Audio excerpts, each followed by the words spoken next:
আল্লাহর প্রশংসা করলে আল্লাহ খুশি হয়ে যায়, আর আল্লাহর বেশি বেশি প্রশংসা করলে শয়তান বেজার হয়ে যায়, ঠিক কিনা? আমরা কার খুশি চাই? আল্লাহর খুশি।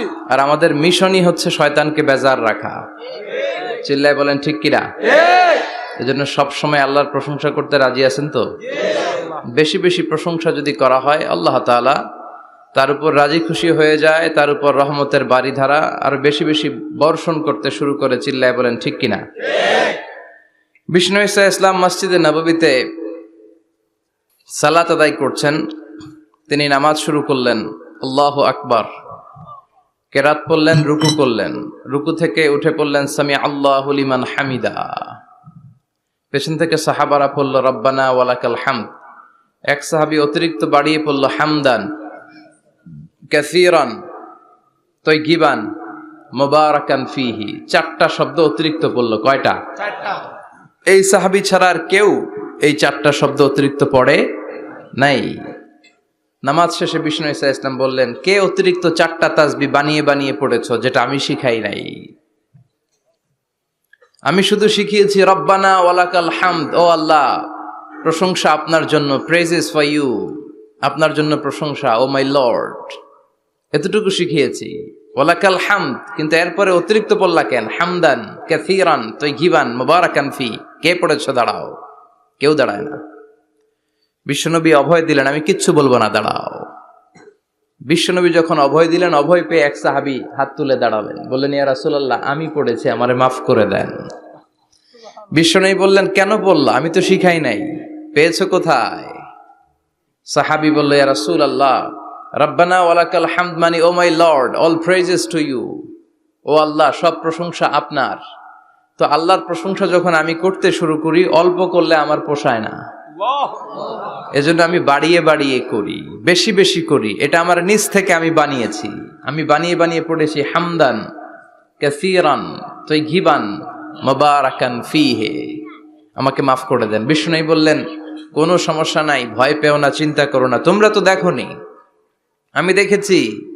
সালাত অবস্থায় আমি দেখতে পেয়েছি তোমার এই অতিরিক্ত চারটা যে তাসবিহ, এটার সওয়াবটা বিদউয়া সালাসুনা মালাইকা, 30 জনেরও বেশি ফেরেশতা কে কার আগে আল্লাহর আরশে এই সওয়াবটা পৌঁছে দিবে এ নিয়ে আল্লাহর আকাশের মধ্যে তারা প্রতিযোগিতা করছিল।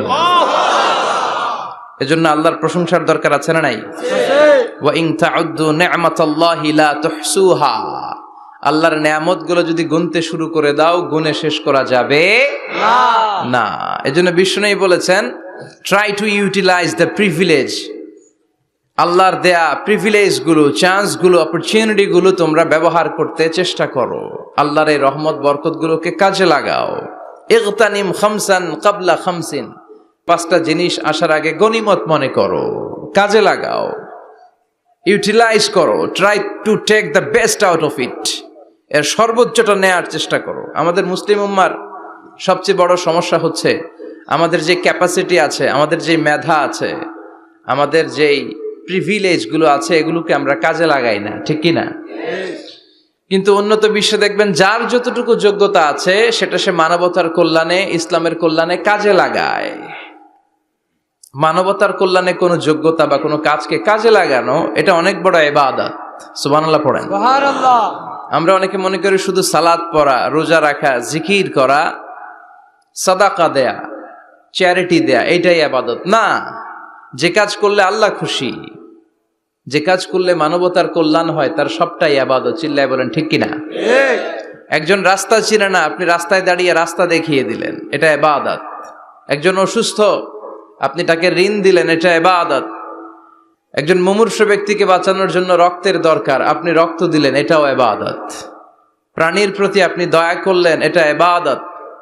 এজন্য প্রিভিলেজ গুলোকে কাজে লাগাতে হবে। বিষ্ণু বলেছেন, ইগতানিম খামসান ক্বাবলা খামসিন, 5টা জিনিস আসার আগে 5টা জিনিসকে কাজে লাগাও। নাম্বার 1 হচ্ছে হায়াতাকা ক্বাবলা মাউতিক, মৃত্যু আসার আগে জীবনটারে কাজে লাগাও, ঠিক কিনা? ঠিক কথা বলেন। আমরা কে কবে মরবো জানি? কেউ জানি? কিন্তু মরবো যে এটা জানি, ঠিক কিনা? মরবো এটা সুনিশ্চিত, কিন্তু কবে মরবো কারো জানা নাই। এজন্য মৃত্যু আসার আগে জীবনটাকে কাজে লাগাও। এবং in the day of judgement কিয়ামতের কঠিন ময়দানে আল্লাহ কিন্তু জিজ্ঞেস করবেন তোমার জীবনটাকে তুমি কোন কাজে লাগিয়েছো। 2 নম্বরে বিষ্ণু ঈসা ইসলাম বলেছেন শাবাবাকা ক্বাবলা হারামিক, বার্ধক্য আসার আগে যৌবনকে কাজে লাগাও। ঠিক কিনা? যুবকরা হচ্ছে শক্তির আধার, তাদের মধ্যে আছে প্রাণ ঢালা উচ্ছ্বাস, তাদের রক্ত গরম, তারা চাইলে অনেক কিছু করতে পারে, পারে না? কোটা বিরোধী আন্দোলন করতে পারে, তারা নিরাপদ সড়ক চাই আন্দোলন করতে পারে, তারা দুর্নীতিমুক্ত বাংলাদেশ গড়ার প্রত্যয় নিতে পারে। চিল্লায় বলেন ঠিক কিনা? এজন্য যুবকরা যদি জাগে ভালো থাকবে বাংলাদেশ। যুবকরা যদি ইসলামের পক্ষে কাজ করে বাংলাদেশটার রহমত আর বরকত দিয়ে সমৃদ্ধ করে দিবে কে? আল্লাহ। এজন্য যুবক ভাইয়েরা যারা আছে, তোমাদের এই সময়টা অনেক দামি সময়। কিয়ামতের দিন 7 শ্রেণীর লোককে আল্লাহ তাআলা তার আরশের নিচে ছায়া দিবে। এর মধ্যে এক শ্রেণীর মানুষ হচ্ছে শাবুন নাশাআ ফি ইবাদাতিল্লাহ, ওই যুবক যারা ইবাদতে সময় কাটিয়েছে, যারা তাদের অবসর সময়টা হিন্দি সিনেমা দেখে নাই, জি বাংলা দেখে নাই, স্টার জলসা দেখে নাই, রুব্বানে নাচে কোমর দুলায়া এগুলা দেখে নাই, তারা তাদের সময়টা আল্লাহর ইবাদতে কাজে লাগিয়েছে। ওই যুবকদেরকে কিয়ামতের ময়দানে আরশের নিচে ছায়া দিবে কে? আল্লাহ। অনেক যুবক আসছে আজকে আলহামদুলিল্লাহ। আমাদের এই সময়টা ইসলামের পক্ষে কাজে লাগাতে হবে। রাজি আছো তো? সবাই রাজি আছো? কিন্তু দুর্ভাগ্যজনক হলেও সত্য, বাংলাদেশে যুবকদের চরিত্র নষ্ট করার জন্য, তাদের এইম নষ্ট করে দেওয়ার জন্য, তাদের ক্যারিয়ারগুলো নষ্ট করে দেওয়ার জন্য যা যা দরকার তার সব কিছুর বন্দোবস্ত বাংলাদেশে আছে না নাই? তাদের নৈতিক অবক্ষয়ের জন্য সবচেয়ে ভয়ঙ্করতম জিনিস হচ্ছে মাদক। বাংলাদেশে এটা নাই? হ্যাঁ আছে। এই মাদকের সাথে মুসলমানের কোনো সম্পর্ক থাকতে পারে? সিগারেটের সাথে মুসলমানের কোনো সম্পর্ক থাকতে পারে? সিগারেটের অভ্যাস আমাদের নাই তো? হ্যাঁ, এটা কিন্তু জাহান্নামের খাবার। খেয়াল রাখবেন, সুগন্ধি, সুগন্ধি, this is the sign of paradise. সুঘ্রাণ, এটা হচ্ছে জান্নাতের আলামত। আর ধোঁয়া, এটা জাহান্নামের আলামত। কথা কন, ধোঁয়া কিসের আলামত? আগুন জ্বালাইলে কি ওঠে? ধোঁয়া ওঠে। সিগারেট খেলে কি ওঠে? পৃথিবীতে এই একটা মাত্র খাবার আছে যেটা টয়লেটে বসে খাওয়া যায়। কথা বলেন, খাওয়া যায় না? টয়লেটে বসে খায়। আর পৃথিবীতে এই একটা মাত্র খাবার, পণ্য, যেই পণ্যের উপরে লেখা থাকে সংবিধিবদ্ধ সতর্কীকরণ, স্মোকিং কজেস ক্যান্সার, ধূমপান কর্কট রোগের কারণ, মানে ক্যান্সার রোগের কারণ। তার মানে এই পণ্যটা খেলে ক্যান্সার হয়। পৃথিবীতে আর কোনো পণ্যের গায়ে এরকম লেখা থাকে না যে এটা খাইলে এই রোগ হয়। ফর এন এক্সাম্পল, বাজারে এক বিস্কুট আসছে। কি আসছে? এই বিস্কিটের গায়ে লেখা, এই বিস্কিট যদি কোনো বাচ্চা খায় ওই বাচ্চা ডায়রিয়াতে মারা যাবে, উপরে লেখা। কিনবেন?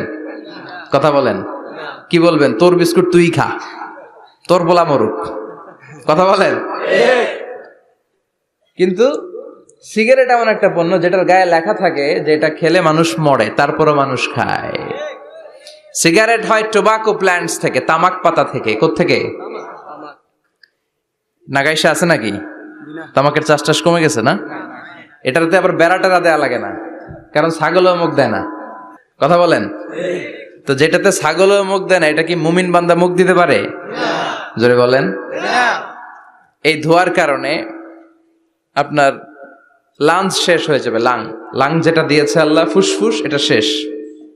এটার ভেতরে একটা পয়জন আছে, নিকোটিন। কি বলে?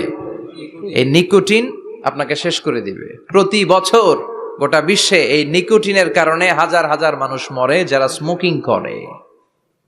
এজন্য স্মোকিং এর সাথে আমাদের কোনো সম্পর্ক থাকতে পারে না।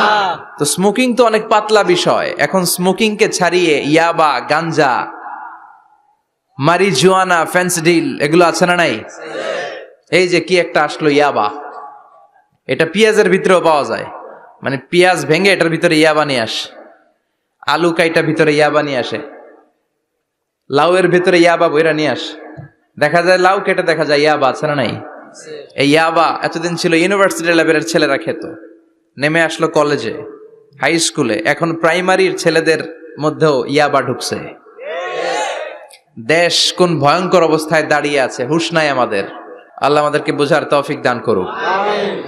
তো যে যুবকেরা এবাদতে রাত কাটাবে, হ্যাঁ, এবাদত করে করে রাতের আধারে যারা সেজদাতে রয়, আমরা গানে শুনি যে চোখের পানি দিয়ে যেখানে ঝড় উঠবে যে যুবকদের, সেই যুবকেরা এখন ইয়াবা নিয়ে ব্যস্ত, মারিজুয়ানা নিয়ে ব্যস্ত, ফেন্সিডিল নিয়ে ব্যস্ত। এজন্য এলাকাতে এই ফেন্সিডিলের ব্যবসা, ইয়াবার ব্যবসা, এগুলোকে সংঘবদ্ধ হতে দিবেন না। জনপ্রতিনিধি কেউ আসছেন কিনা জানি না মঞ্চে, আমি জানি না, এটা আপনাদের দায়িত্ব। আপনারা এলাকার গণ্যমান্য ব্যক্তিবর্গদেরকে নিয়ে ওদের যে স্ট্রং একটা সিন্ডিকেট আছে এটা ভেঙে দেন, এলাকাটারে সুন্দর করেন, যুবকগুলোরে আল্লাহ আল্লাহ হতে সাহায্য করেন, ঠিক কিনা? তাহলে যুবকদের চরিত্র ধ্বংসের ক্ষেত্রে সবচেয়ে বড় হাতিয়ার হচ্ছে এই মাদক। নাম্বার 2, সেটা হচ্ছে পর্নোগ্রাফি। এখন হাতে হাতে মোবাইল আছে না নাই? এই যে এটা একটা সিনেমা হল, এটার নাম কি? কথা কন। যত সিনেমা আছে সব ঢুকানো যায়, আবার মাহফিলে ঢুকানো যায়। The choice is yours, the decision is yours. তুমি জান্নাতে যাবা না জাহান্নামের লাকড়ি হবা, সিদ্ধান্ত তোমার। এগুলোর ভিতরে এখন ব্লু ফিল্ম পাওয়া যায়, ইন্ডিয়ান নায়িকাদের নেকেড সিনারি পাওয়া যায়, যায় না? কথা কন। যুবক ভাইরা, এগুলো থেকে তোমাদের বেঁচে থাকতে হবে। তোমরা আগামী দিনের সম্ভাবনা, তোমাদেরকে অনেক দূর যেতে হবে। You have to make a very bright career for your society, for your family, for your country. তোমাদেরকে অনেক দূর যেতে হবে। এজন্য নজরের লাগামটাকে টেনে ধরতে হবে। বিষ্ণু বলেছেন, আন-নাযার সাহমুন মাসমুম মিন সিহামি ইবলিস। দৃষ্টি হচ্ছে শয়তানের বিষ মাখানো তীরবানের মধ্য থেকে একটা তীর।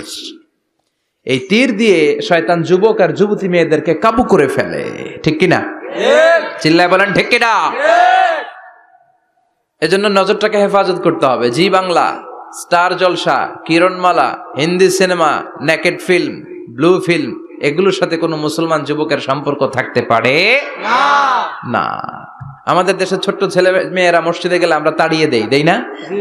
তুরস্কে একটা প্রজেক্ট নিয়েছে, যে ছোট্ট ছেলে মেয়েরা 40 দিন লাগাতার 40 দিন ফজরের সালাত জামাতে পড়বে। মসজিদ কর্তৃপক্ষ তাদের প্রত্যেককে একটা করে সাইকেল দিবে।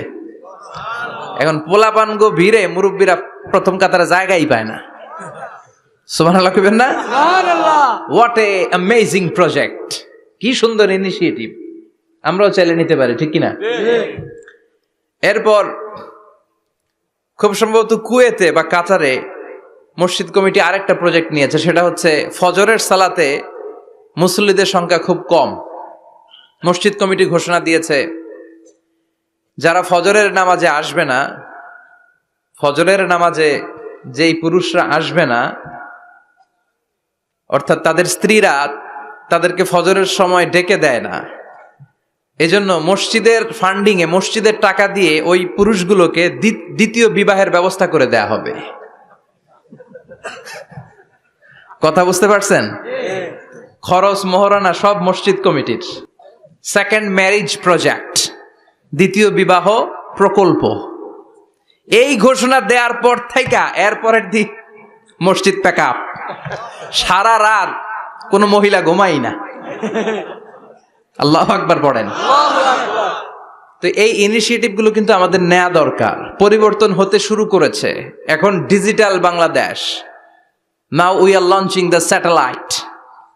সো বাংলাদেশ এখন অনেক এগিয়ে গিয়েছে। এখন তথ্য প্রযুক্তির যুগ।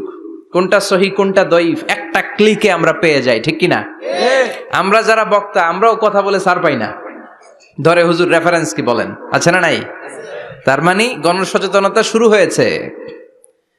এজন্য আমাদেরকে এই প্রজেক্ট নিতে হবে।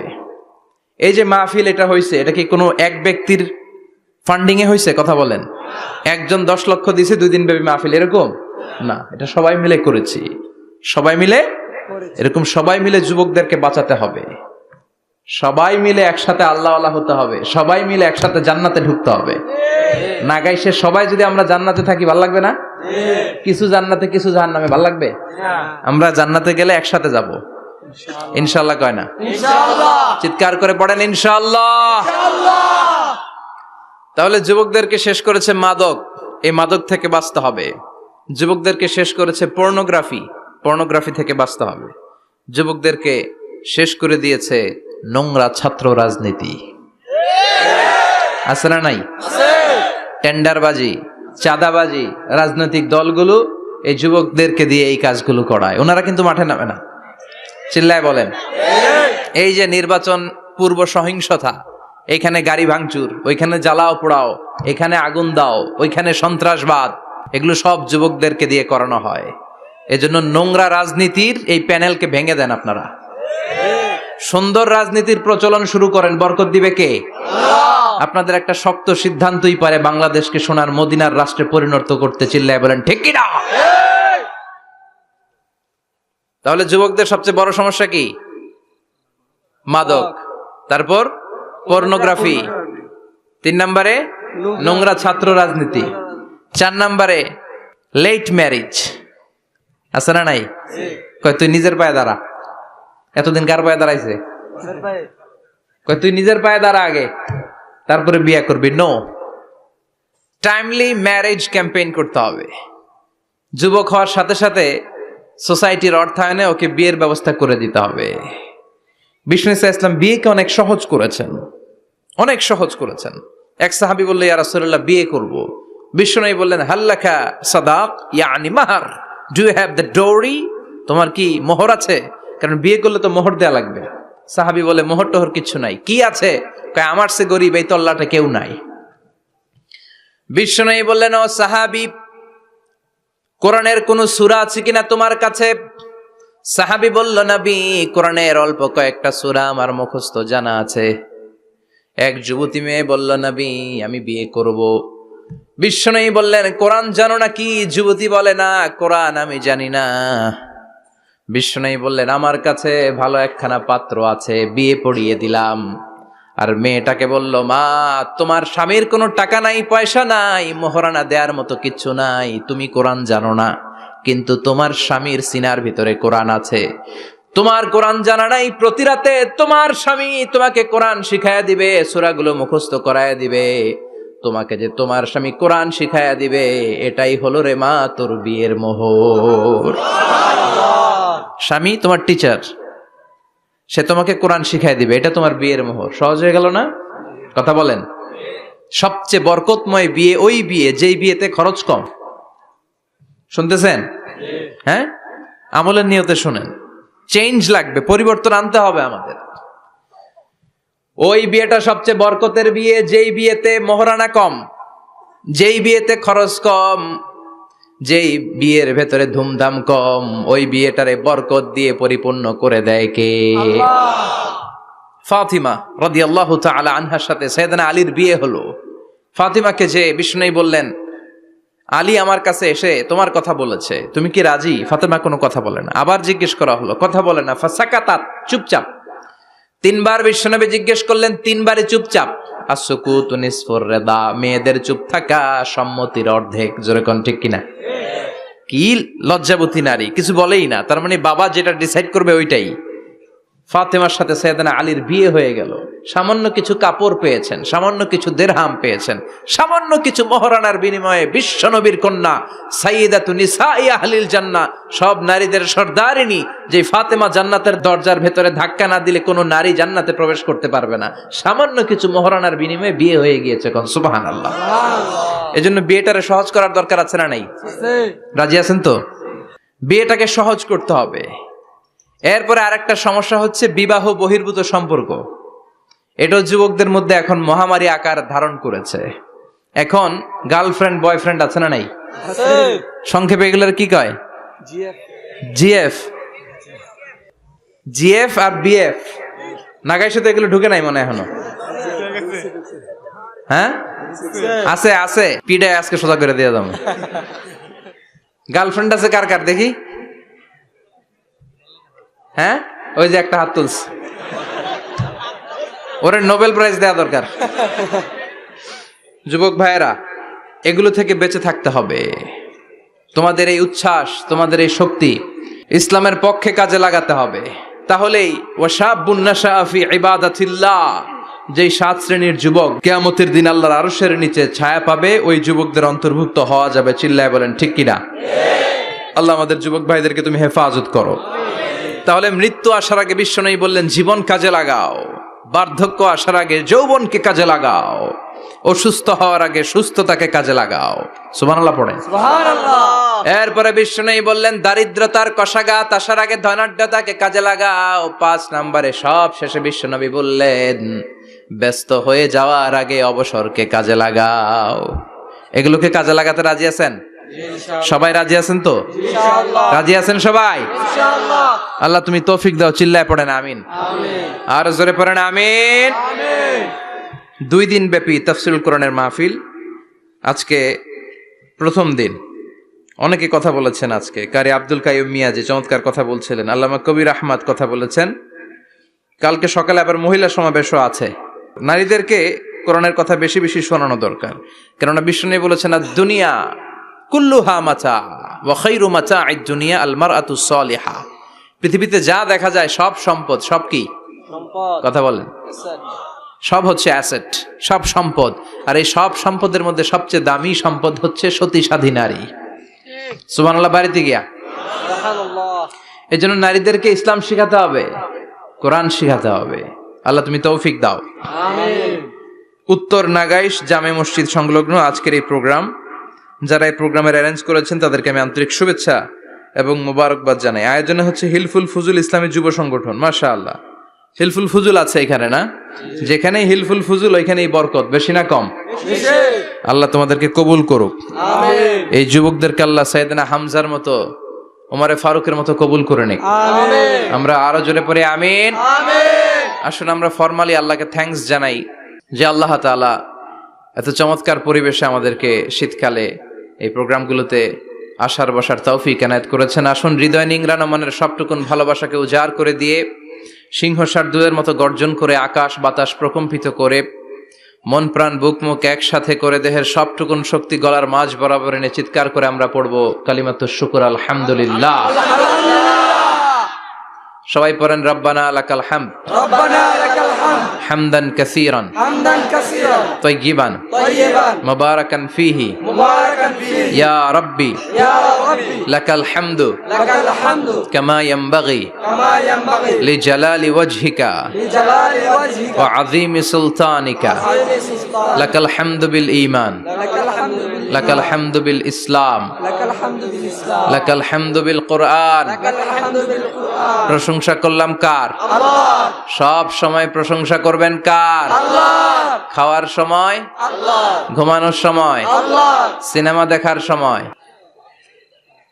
সিনেমা দেখা যাবে না? একটু আগে ওয়াদা হয়েছে না? এগুলোর সাথে আমাদের কোনো সম্পর্ক নাই। আল্লাহ তুমি হেফাজত করো। আমিন। আরো জোরে পড়েন আমিন। আমিন। সম্মানিত ভাইরা, আমি আপনাদের খেদমতে ছোট্ট একটা সূরা তেলাওয়াত করেছি, যে সূরাটা আমাদের অনেকেরই মুখস্থ আছে না নাই? এই সূরাটা আমাদের সবার মুখস্থ। 30তম পারার ছোট্ট একটি সূরা। সূরাটির নাম সূরাতুল ইখলাস। সূরাটির নাম কি? সূরাতুল ইখলাস মুখস্থ নাই এমন কি কেউ আছেন? জোরে বলেন। কথা বলেন। সবার মুখস্থ আছে না? ছোটবেলা আমরা যখন মসজিদে যেতাম তখন ইমাম সাহেবের কণ্ঠে শুনতে শুনতে কিছু সূরা আমাদের এমনি মুখস্থ হয়ে যেত। সূরাতুদ দুহা, সূরাতুত তিন, সূরাতুল ফিল, সূরাতুল ইখলাস। এগুলো দিনক্ষণ ঠিক করে মুখস্থ করা লাগে না। এগুলো শুনতে শুনতে কবে যে মুখস্থ হয়ে গেছে আমরা নিজেরাও জানি না। সুবহানাল্লাহ পড়বেন না? সূরাতুল ইখলাস হচ্ছে ঠিক তেমন একটি সূরা যে সূরাটি আমাদের প্রত্যেকের কলিজার ভেতরে আছে না নাই? আছে। এটি অনেক দামি একটি সূরা।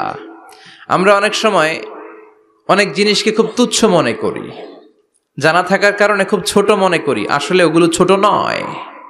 আসলে এগুলোর স্ট্যাটাস, এগুলোর মর্যাদা, ডিগনিটি অনেক হাই, অনেক বেশি। তোর মধ্যে সূরাতুল ইখলাস হচ্ছে অন্যতম।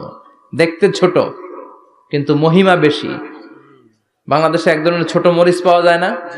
কি মরিচ বলে এটারে? হ্যাঁ, ধান্না মরিচ। ধান্না মরিচ তো এটা ছোট কিন্তু ঝাল আছে না নাই? ঝাল কিন্তু ছোট না, ঝাল অনেক বড়।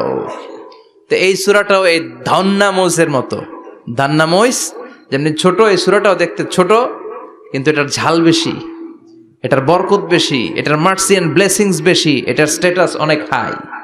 তো আজকের এই চমৎকার রজনীতে আমরা এই ছোট্ট সূরাটি থেকে কি শিক্ষা আল্লাহ তাআলা আমাদের জন্য রেখেছেন সেটা আমরা জানবার চেষ্টা করব। আওয়াজ তুলে সবাই পড়েন ইনশাআল্লাহ। আমি সবসময় বলে থাকি যে আমি যখন আলোচনা করি আমি মনে করি যে আমি ক্লাস নিচ্ছি, তার মানে সবাই ছাত্র, আর যিনি কথা বলেন তিনি শিক্ষক। আর ছাত্রদেরকে কিছু জিজ্ঞেস করলে আওয়াজ করে উত্তর দিতে হয়, ঠিক কিনা? এজন্য শেষ পর্যন্ত উত্তর দিবেন তো ইনশাআল্লাহ। এবং কি কি শিখলেন আমি চাইবো যে আপনারা রিপিট করেন, রিপিট করে আমাকে শোনান যে আমরা এগুলো শিখলাম, ঠিক কিনা? ইনশাআল্লাহ। এই সূরাতুল ইখলাস, এই সূরাটি মাক্কি সূরা। কি সূরা? মাক্কি সূরা। সবাই বলেন মাক্কি সূরা। মাক্কি সূরা। হিজরতের আগে যে সূরাগুলো নাজিল হয় এগুলোকে আমরা বলি মাক্কি।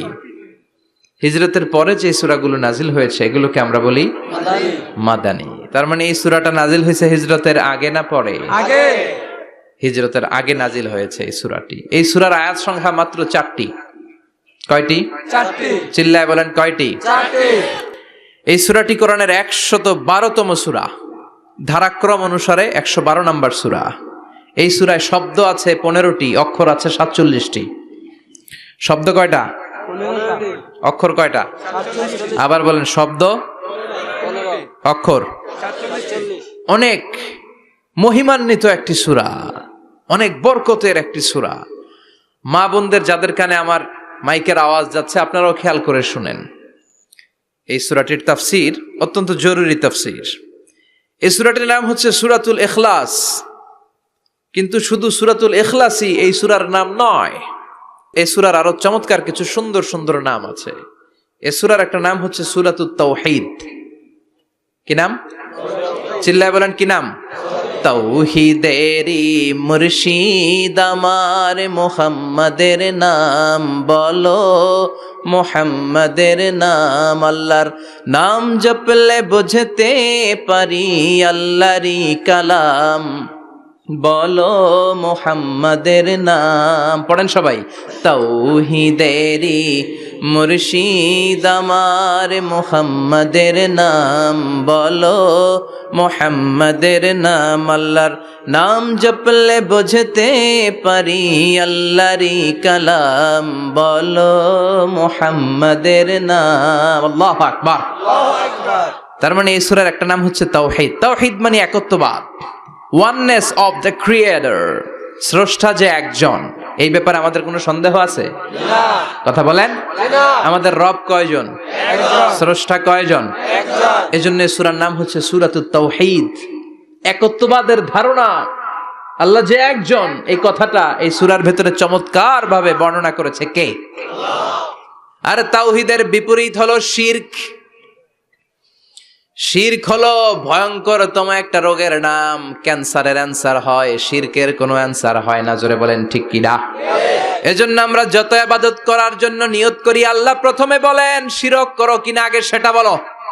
প্রথমে তুমি শিরক থেকে নিজেকে মুক্ত করার ঘোষণা দিয়ে দাও, তারপরে ইবাদত শুরু করো। ইবাদতটা তখন কবুল করে নিবে কে? এজন্য আমরা যখন নামাজে দাঁড়াই আল্লাহ বলে শিরক করো নাকি? আমরা বলি ওয়াজ্জাহাতু ওয়াজহিয়া লিল্লাযী ফাতারাস সামাওয়াতি ওয়াল আরদা হানিফাও ওয়া মা আনা মিনাল মুশরিকিন। ওমা আনা মিনাল মুশরিকিন। আল্লাহ আমি শিরক করি না, শিরকের সাথে আমাদের কোনো সম্পর্ক। আবার যখন ইজার আর রিদা পরে জিলহজ মাসে হজের জন্য আরাফাতের ময়দানে আমরা চলে যাই, আল্লাহ বলেন হজের ঘোষণা পরে দাও, আগে ঘোষণা দাও শিরক করো নাকি? আমরা তখন ঘোষণা দেই লাব্বাইক আল্লাহুম্মা লাব্বাইক। পারেন না? লাব্বাইক আল্লাহুম্মা লাব্বাইক, লাব্বাইক লা শারীকা লাক লাব্বাইক, ইন্নাল হামদা ওয়ান নি'মাতা লাকা ওয়াল মুলক লা শারীকা লাক। পড়েন লাব্বাইক আল্লাহুম্মা লাব্বাইক, লাব্বাইক লা শারীকা লাক লাব্বাইক, ইন্নাল হামদা ওয়ান নি'মাতা লাকা ওয়াল মুলক লা শারীকা লাক। আমরা বলি লা শারীকা লাক, ঠিক কি না? আমরা যখন হজের জন্য দাঁড়াই আল্লাহ বলে হজ পরে করো, আগে বলো শিরক করো নাকি? শিরকের সাথে সম্পর্ক আছে নাকি? আমরা বলি লা শারীকা লাক, আপনার সাথে কোনো ধরনের শরীক আমরা করি না। তার মানে শিরক হচ্ছে ভয়ঙ্কর অপরাধ। সব গুনাহ আল্লাহ মাফ করে দেয়, সব গুনাহ আল্লাহ ক্ষমা করে দেয়, একটা গুনাহ ছাড়া, সেটা হলো শিরকের গুনাহ। সেটা কিসের গুনাহ? কথা বলেন। এজন্য চাইতে হবে একজনের কাছে, তিনি কে? মাফ করতে পারে একজন, তিনি কে? মনের বাসনা পূরণ করতে পারে একজন, তিনি কে? বিপদ থেকে রক্ষা করতে পারে একজন, তিনি কে? নির্বাচনে বিজয় দিতে পারে একজন, তিনি কে? এজন্য চাইতে হবে কার কাছে? এটার নাম হচ্ছে তাওহীদ। এটার নাম কি? তাওহীদ। তার বিপরীত হচ্ছে শিরক। বিষ্ণু বলেন আখফা মিন দাবিবিন নামাল, পিঁপড়ার গুটি গুটি পায়ের চেয়েও সূক্ষ্ম হচ্ছে শিরক। পিঁপড়া যেমনি মিষ্টির দোকানের ভেতরে, মিষ্টির বক্সের ভেতরে গুটি গুটি পায়ে ঢুকে যায় আর মিষ্টিগুলোকে নষ্ট করে দেয়, ঠিক তেমনি শিরক গুটি গুটি পায়ে ভাইরাসের মতো মানুষের দেহের ভেতরে ঢুকে তার ঈমান আমল সবকিছুকে বরবাদ করে দেয়। চিল্লায় বলেন ঠিক কি না? এজন্য আল্লাহ ডেকে বলেন, গোলাম, কিয়ামতের কঠিন ময়দানে পাহাড় পরিমাণ গুনাহ নিয়ে যদি তোমরা আমার কাছে আসো, আর ওই পাহাড় পরিমাণ গুনার ভেতরে যদি কোনো শিরকের গুনাহ না থাকে, তাহলে আমি আল্লাহ পাহাড় পরিমাণ ক্ষমা নিয়ে তোমার কাছে হাজির হয়ে যাব। পাহাড় পরিমাণ গুনাহ, কিন্তু এই গুনাতে শিরকের গুনাহ নাই, অন্য গুনাহ। তাহলে পাহাড় পরিমাণ ক্ষমা নিয়ে আমাদের কাছে হাজির হয়ে যাবে কে? এটার নাম হচ্ছে তাওহীদ, এক আল্লাহ বিশ্বাস করা। এজন্য সূরাতুল ইখলাসে শুধু সূরাতুল ইখলাসের নাম নয়, এই সূরার আরেকটা নাম হচ্ছে সূরাতুত তাওহীদ। চিল্লায় বলেন কি নাম? সবাই বলেন কি নাম? আবার এই সূরার আরেকটা নাম হচ্ছে সূরাতুল মা'রিফা। কি নাম? সবাই বলেন, আরো জোরে বলেন। সূরাতুল মা'রিফা। মা'রিফা মানে জানা বা চেনা। এই সূরা পড়লে আল্লাহরে জানা যায়, এই সূরা পড়লে আল্লাহরে চেনা যায়, এই সূরা পড়লে আল্লাহর পরিচয় পাওয়া যায়। এই জন্য সূরার নাম হচ্ছে মা'রিফা। এই সূরার নাম কি? সূরাতুল মা'রিফা। কিন্তু আমরা এটার নাম দিছি মারেফত, মাইরের পথ। এগুলোর মাইর দিতে হবে। নামাজ নাই, রোজা নাই, লাল শালু পড়ে থাকে, চুলে ঝুটি বেঁধে থাকে, আছে না নাই? দিল বান্দা কালমা চোরে, না পায় শ্মশান না পায় ঘর, দিন থাকিতে আয়রে পথে ছাইড়া দে ভণ্ডামি, ভণ্ডামি ভণ্ডামি ভণ্ডামি, ছাইড়া দে ভণ্ডামি। নামাজ কালাম পড়ে না, ইবলিশ শয়তানের নানা, এরকম আছে না নাই? নামাজ রোজা নাই, এদের নামাজ লাগে না, রোজা লাগে না, শরিয়া লাগে না, ইসলাম লাগে না, সুন্নাহ লাগে না, চুলে জট পাকানো, গোসলও করে না। এমন পীর নাকি আছে সারা বছর গোসল করে না। হ্যাঁ, খাটাস, খবিস, সারা বছর গোসল করে না। সারা বছর নাকি গোসল করে না, বছরে একবার গোসল করে, আর ওই গোসলের পানি বরকতের নিয়তে মুরিদরা সব খায় ফেলায়। নামাজ কালাম পড়ে না, ইবলিশ শয়তানের নানা, ধর্মের একখান খুঁটি ধইরা কয়দিন করবা হয়রানি, ভণ্ডামি ভণ্ডামি ভণ্ডামি, ছাইড়া দে ভণ্ডামি। দো দিল বান্দা কালমা চোর, না পায় শ্মশান না পায় ঘোর, দো দিল বান্দা কালমা চোর, না পায় শ্মশান না পায় ঘোর, দিন থাকিতে আয়রে পথে ছাইড়া দে ভণ্ডামি, ভণ্ডামি ভণ্ডামি ভণ্ডামি, ছাইড়া দে ভণ্ডামি। ঠিক কি না? এগুলোর সাথে ইসলামের সম্পর্ক নাই, এগুলোরে মারেফা বলে না, ওরা নাম দিছে মারেফত, আসলে মাইরের পথ। কথা বলেন ঠিক কিনা? মাইরের উপরে কোনো ওষুধ নাই, মাইরের মধ্যে ভিটামিন আছে। এজন্য বাংলাদেশে সুন্দর একটা কথা বলে যে সোজা আঙ্গুলে সবসময় ঘি ওঠে না, আঙ্গুল মাঝে মাঝে বাঁকা করতে হয়। এই বেয়াদব গুলারে শিক্ষা দিতে হলে ওই মাইরের পথে আপনাদেরকে যেতে হবে, ছিন্ন বিচ্ছিন্ন করে দিতে হবে, এদের সংঘবদ্ধ অবস্থানকে সারখার করে দিতে হবে, তাহলে দেখবেন সব সোজা হয়ে যাবে। চিল্লায় বলেন ঠিক কিনা? লা রুহবানিয়াতা ফিল ইসলাম, ইসলামে সন্ন্যাসবাদ নেই। ইসলাম it's a very all encompassing social system. এটা হচ্ছে একটা ব্যালেন্সড রিলিজিয়নের নাম। মন গড়া কিছু করলেই আল্লাহর দরবারে সেটা কবুল হবে না। এক সাহাবী ঘোষণা দিল, সারা রাত তাহাজ্জুদ পড়বো, রাত্রে আমি ঘুমাবো না। আরেক সাহাবী বলল, আমি বিয়ে করেছি কিন্তু বউয়ের কাছে যাব। আরেক সাহাবী বলল, আমি সারা বছর রোজা রাখবো, একটা রোজাও ভাঙবো না, একটা রোজাও ভাঙবো না। বিশ্বনবী শুনে রেগে গেলেন। বিশ্বনবী বললেন, কারা কারা এই ঘোষণা দিয়েছো যে সারা বছর রোজা রাখবা? সারা বছর রোজা রাখার সিস্টেম ইসলামে নাই। এটাকে আরবিতে বলে সাওমে ভেসাল। কি বলে? সারা বছর রোজা রাখলে কোনো সওয়াব হবে? কথা কন, হবে? কোনো সওয়াব হবে না। সারা রাত তাহাজ্জুদ পড়লে সওয়াব হবে? কোনো সওয়াবই নাই। আপনাকে ঘুমাতে হবে, আবার তাহাজ্জুদও পড়তে হবে, আবার ঘুমাতে হবে, আবার ফজরের নামাজে প্রথম কাতারে থাকতে হবে। চিল্লায় বলেন ঠিক কিনা? এজন্য ইসলাম হলো ভারসাম্যপূর্ণ জীবন বিধান। ছেলে মেয়ে রেখে দিয়ে, সমাজ রেখে দিয়ে, কাজকর্ম রাজ্য রেখে দিয়ে আপনি সন্ন্যাসী সেজে বসে থাকলেন, এটার নাম ইসলাম না। বিশ্বনবী হচ্ছে গোটা বিশ্বের মানুষদের জন্য model, as a teacher, as a father, as a commander, as a messenger, as a lawgiver, as a lawmaker, as a reformer of the society, as a philosopher. Muhammad is the superman of the world. চিল্লায় কোন ঠিক কিনা? তিনি শিক্ষক হিসেবেও সেরা, তিনি বাবা হিসেবেও সেরা। তিনি সাইয়্যিদাতুনা ফাতিমাকে এত ভালোবাসতো, বিশ্বনবী বলতেন, ফাতেমা আমার কলিজার টুকরা, যে ফাতেমারে কষ্ট দেয় সেজন্য আমি বিশ্বনবীরে কষ্ট দেয়। সফরে গেলে সবার শেষে ফাতিমার সাথে দেখা করে সফরে বেরোতেন, আবার সফর শেষ করে ঘরে ঢোকার সময় সবার আগে বিশ্বনবী ফাতেমার সাথে দেখা করে নিতেন। কি সুন্দর ফ্যামিলি লাইফ। তার মানে বাবা হিসেবে সেরা, আবার নানা হিসেবে সেরা। হাসান হুসাইন ছিল রায়হানা চাইন, বিশ্বনবীর পারফিউম। বিশ্বনবী বলতেন, রায়হানা চাইনি ফিদ দুনিয়া। হাসান এবং হুসাইন হলো দুনিয়ার বুকে আমার সুগন্ধি। হাসান হুসাইনের দেহের মধ্যে এমন কোন জায়গা নাই যেই জায়গায় বিশ্বনবীর দুইটা ঠোঁট লাগে নাই।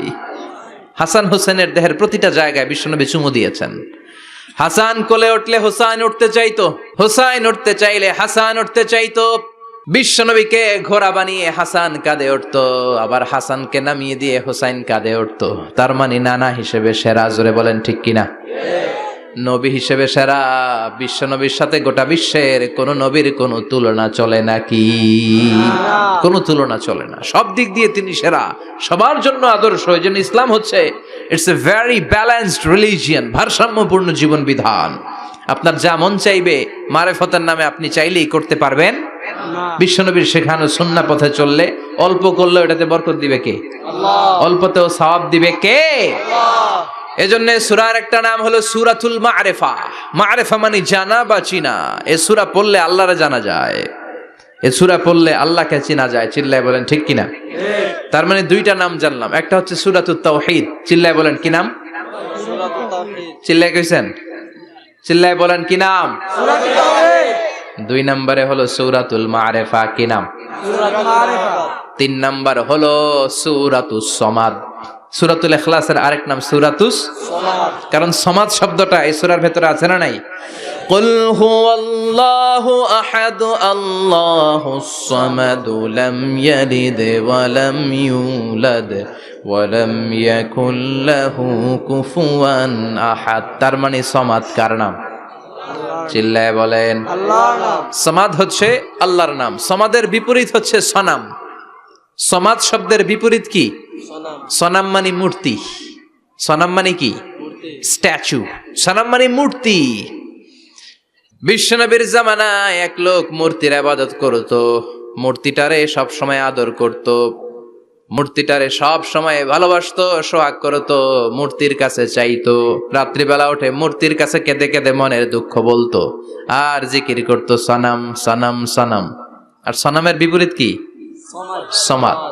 একদিন তার প্রিয় মূর্তিটাকে রেখে, তার কল্পিত খোদাটাকে রেখে সে বাজারে গেল। বাজার থেকে এসে দেখে তার মূর্তি গোসল করে দাঁড়ায় আছে, উপরে পানি, গোসল করা পানি। He thought it is the water of mercy and barakah. সে ভাবলো যেহেতু আমার খোদার গায়ের পানি, এটা রহমতের পানি হবে। কথা বলেন, খোদায় যদি গোসল করে খারাপ পানি দিয়ে করবে নাকি? কথা কয় না। এটা অনেক দামি পানি হবে, এটা নিশ্চয়ই বরকতের পানি হবে। He thought it is the water of mercy and blessings and water of rahmah. সে ভাবলো এটা রহমতের পানি, এই পানিকে তো এমনি মিস করা যায় না। যত রোগ আছে সব রোগের নিয়তে এখনই খাওয়া শুরু করে দেই। জিব্বা দিয়ে চাটতে শুরু করেছে। Started to suck it, the water of বারাকা। When he started to suck it, he found the taste is little bit weird. The taste is bitter. স্বাদটা একটু কটা কটা লাগে, লোনা লোনা লাগে, টক টক লাগে। বাট সে মনে মনে ভাবে এটা তো রহমতের পানি, ইট শুড বি সুইটার। এটা তো মিষ্টি হওয়ার কথা। কি হওয়ার কথা? It should be sweeter, but it is bitter. স্বাদটা কেমন টক টক, কটা কটা, লোনা লোনা, লবণ লবণ লাগে। ঘটনা কি? রহমতের পানি, খোদার গায়ের পানি, এটা কটা হবে কেন? খুঁজতে লাগলো কোনো কিছু ঘটছে কিনা। আশেপাশে তাকায় দেখে হাদিসে এসেছে সালাবান। সালাব মানে কি কে জানে? কুত্তা না, খ্যাকশিয়াল। আসলে কি? খ্যাকশিয়াল। আমরা বলে ফেলি যে কুকুর, আসলে দুইটা কুকুর সে দেখতে পেল, আর দেখলো এখনো রহমতের পানি পড়তেছে জায়গা দিয়ে জায়গা দিয়ে। রহমতের পানি ইজ ড্রপিং ডাউন, পানি পড়ছে এখনো।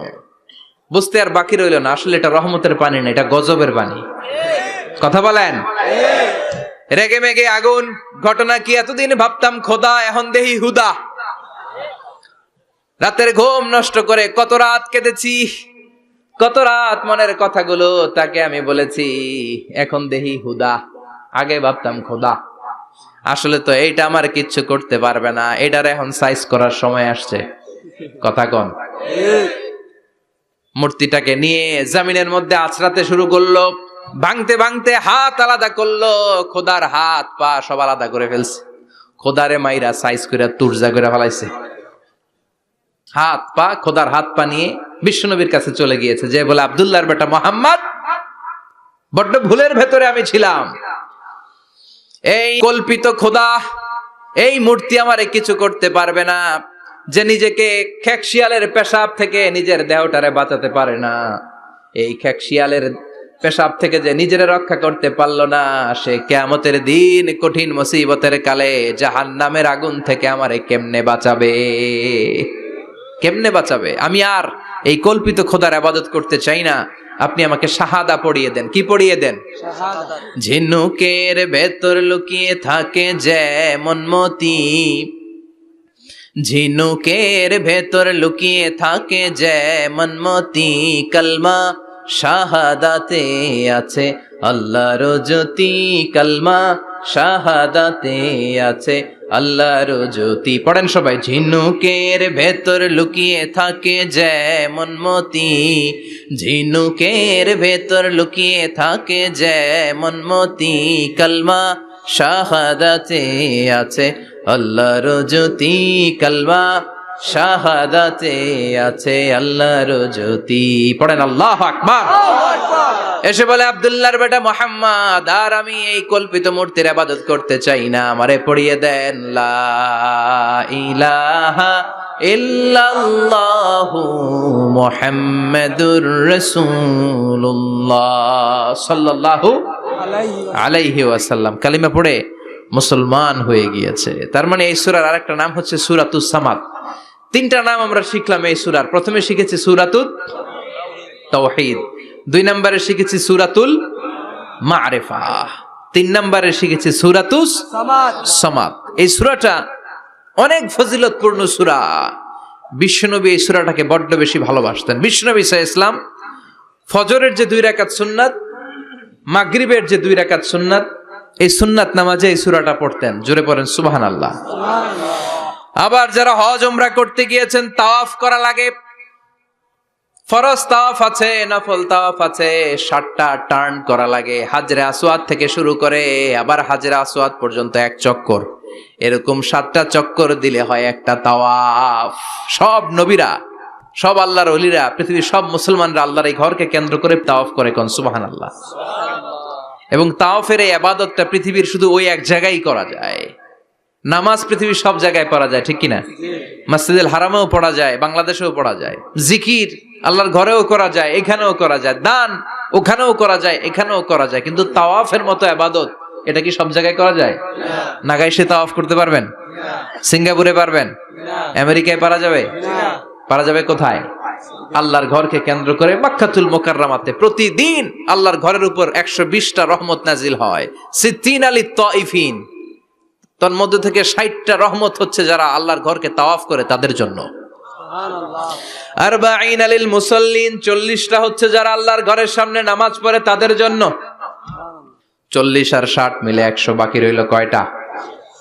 ওয়াল 20 লিন-নাযিরিনা ইলাল কাবা, বাকি 20টা রহমত যারা নামাজ পড়ে না, তাওয়াফ করে না, শুধু আল্লাহর ঘরের গিলাফের দিকে তাকিয়ে থাকে তাদের উপর 20টা রহমত।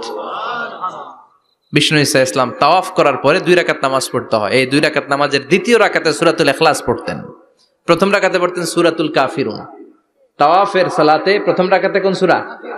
সূরাতুল কাফিরুন। দ্বিতীয় রাকাতে সূরাতুল ইখলাস বিশ্বনবী পড়তেন। আবার বিতরের সালাতের শেষ রাকাতে বিশ্বনবী পড়তেন সূরাতুল ইখলাস। বিতরের সালাত পড়বেন কয় রাকাত? প্রথমে 2 রাকাত, তারপরে সালাম ফিরিয়ে আবার 1 রাকাত। এইটা সবচেয়ে সহি পদ্ধতি। আবার মাঝে মাঝে বিশ্বনবী 3 রাকাত একসাথে পড়তেন, বসতেন শুধু শেষ বৈঠকে, এটাও ঠিক আছে।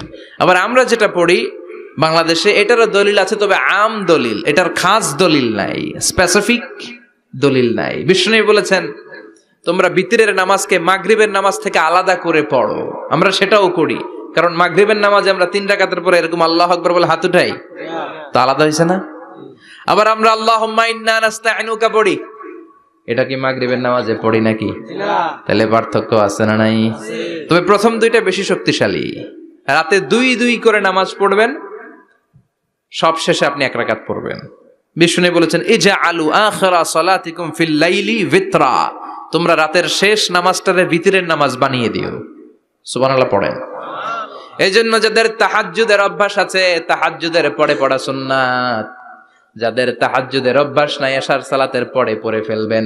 ইন্নাল্লাহা বিতরুন ইউহিব্বুল বিতরা, আল্লাহ নিজে বেজর, তাই বেজরকে তিনি পছন্দ করেন। এজন্য দিনের নামাজ রাতের নামাজ সবই বেজর। সারা দিন যা পড়লেন মাগরিবের 3 রাকাত পড়ার মধ্য দিয়ে সব বেজর হয়ে যায়।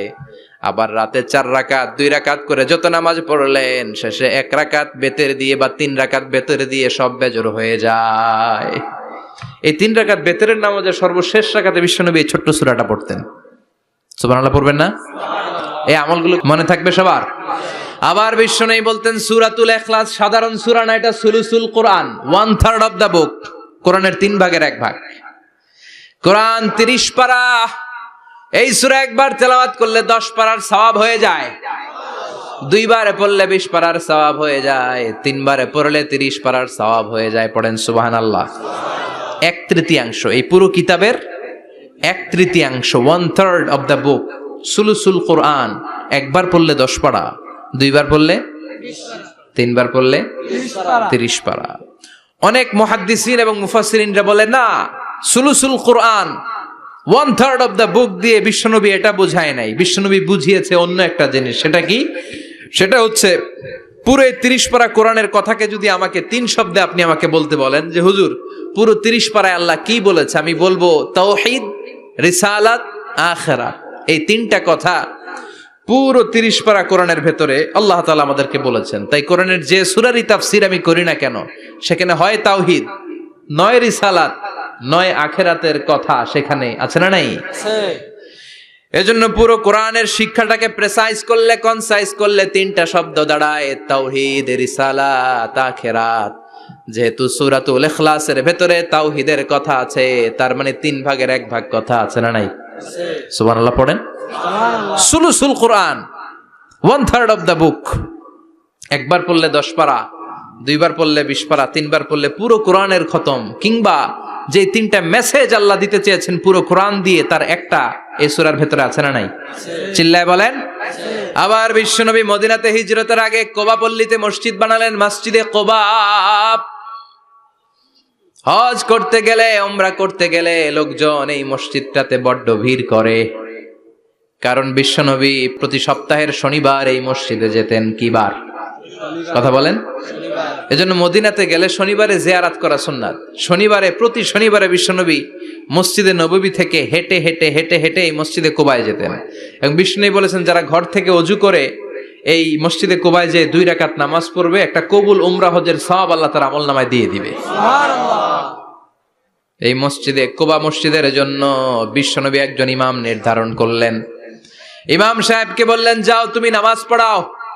বিশ্বনবীর অ্যাপয়েন্ট দেয়া ইমাম সাহেব কুবা পল্লীতে যে নামাজ পড়ানো শুরু করলেন, কিন্তু সমস্যা বেঁধে গেল। তিনি মাগরিবের নামাজ, এশার নামাজ আর ফজরের নামাজ, মানে যেই নামাজে আওয়াজ করে কেরাত পড়তে হয়, কয় নামাজে আওয়াজ করে কেরাত? কথা বলেন, কি কি? মাগরিব, এশা, ফজর। এই ইমাম সাহেব ইমামতির চান্স পেয়ে প্রতি রাকাতের নামাজে সূরা ফাতিহা পড়ার পরই সূরা ইখলাস দিয়ে নামাজ শুরু করে, তারপরে আরেকটা সূরা পড়ে, আবার দ্বিতীয় রাকাতে সূরাতুল ফাতিহা পড়ে, আবার সূরা ইখলাস। ফজরের সময়ও সূরা ইখলাস, এশার সময়ও সূরা ইখলাস, মাগরিবের সময়ও এই সূরা। মুসল্লিরা সব খেপে গিয়েছে, সবাই বলে, ও ইমাম সাহেব, ঘটনা কি? খালি কুল হু আল্লাহ পড়েন কেন? আর সূরা নাই আপনার? খালি কুল হু আল্লাহ পাইছেন নাকি? নাগাইশ জামে মসজিদের ইমাম সাহেব মাগরিবের প্রথম রাকাতেও সূরাতুল ইখলাস, দ্বিতীয় রাকাতেও ইখলাস, এশার নামাজের প্রথম রাকাতেও ইখলাস, দ্বিতীয় রাকাতেও ইখলাস, ফজরের রাকাতেও ইখলাস, দ্বিতীয় রাকাতেও ইখলাস। কি করবেন? আজকে ইমামের একদিন কি আমার একদিন। পাইছেন কি আপনি? সবাই বলে, আপনি পাইছেন কি? ইমাম সাহেব কয়, পড়তে মন চাইলে পড়ো, নাইলে অন্য মসজিদে যাও। কারণ এটা বাংলাদেশের সিস্টেমে সভাপতি সেক্রেটারির নিয়োগ দেয়া ইমাম না, নিয়োগ দিয়েছে বিশ্বনবী। আবার ক্যান্সেল করলেও লাগবে বিশ্বনবীরে, ঠিক কিনা? নিয়োগ দিয়েছে বিশ্বনবী, নিয়োগ বাতিল করলেও করবে কে? বিশ্বনবী। মুসল্লির তো কোনো এখতিয়ার নাই। সব মুসল্লিরা মিলে বিশ্বনবীর দরবারে যায়, যে বলে, নবী কি ইমাম সাহেব দিলেন, কুল হু আল্লাহ ছাড়া কিচ্ছু পারে না, খালি কুল হু আল্লাহ। কি এক মুসিবতে আছি। প্রত্যেক নামাজে কুল হু আল্লাহু আহাদ দিয়ে শুরু করে, এরপরে আরেক সূরা পড়ে। ঘটনা কি? বিশ্বনবী বললেন, ইমাম সাহেব রে ডাকো। বিশ্বনবী ইমাম সাহাবীরে বললেন, ও সাহাবী, কেন এই কাজটা করো?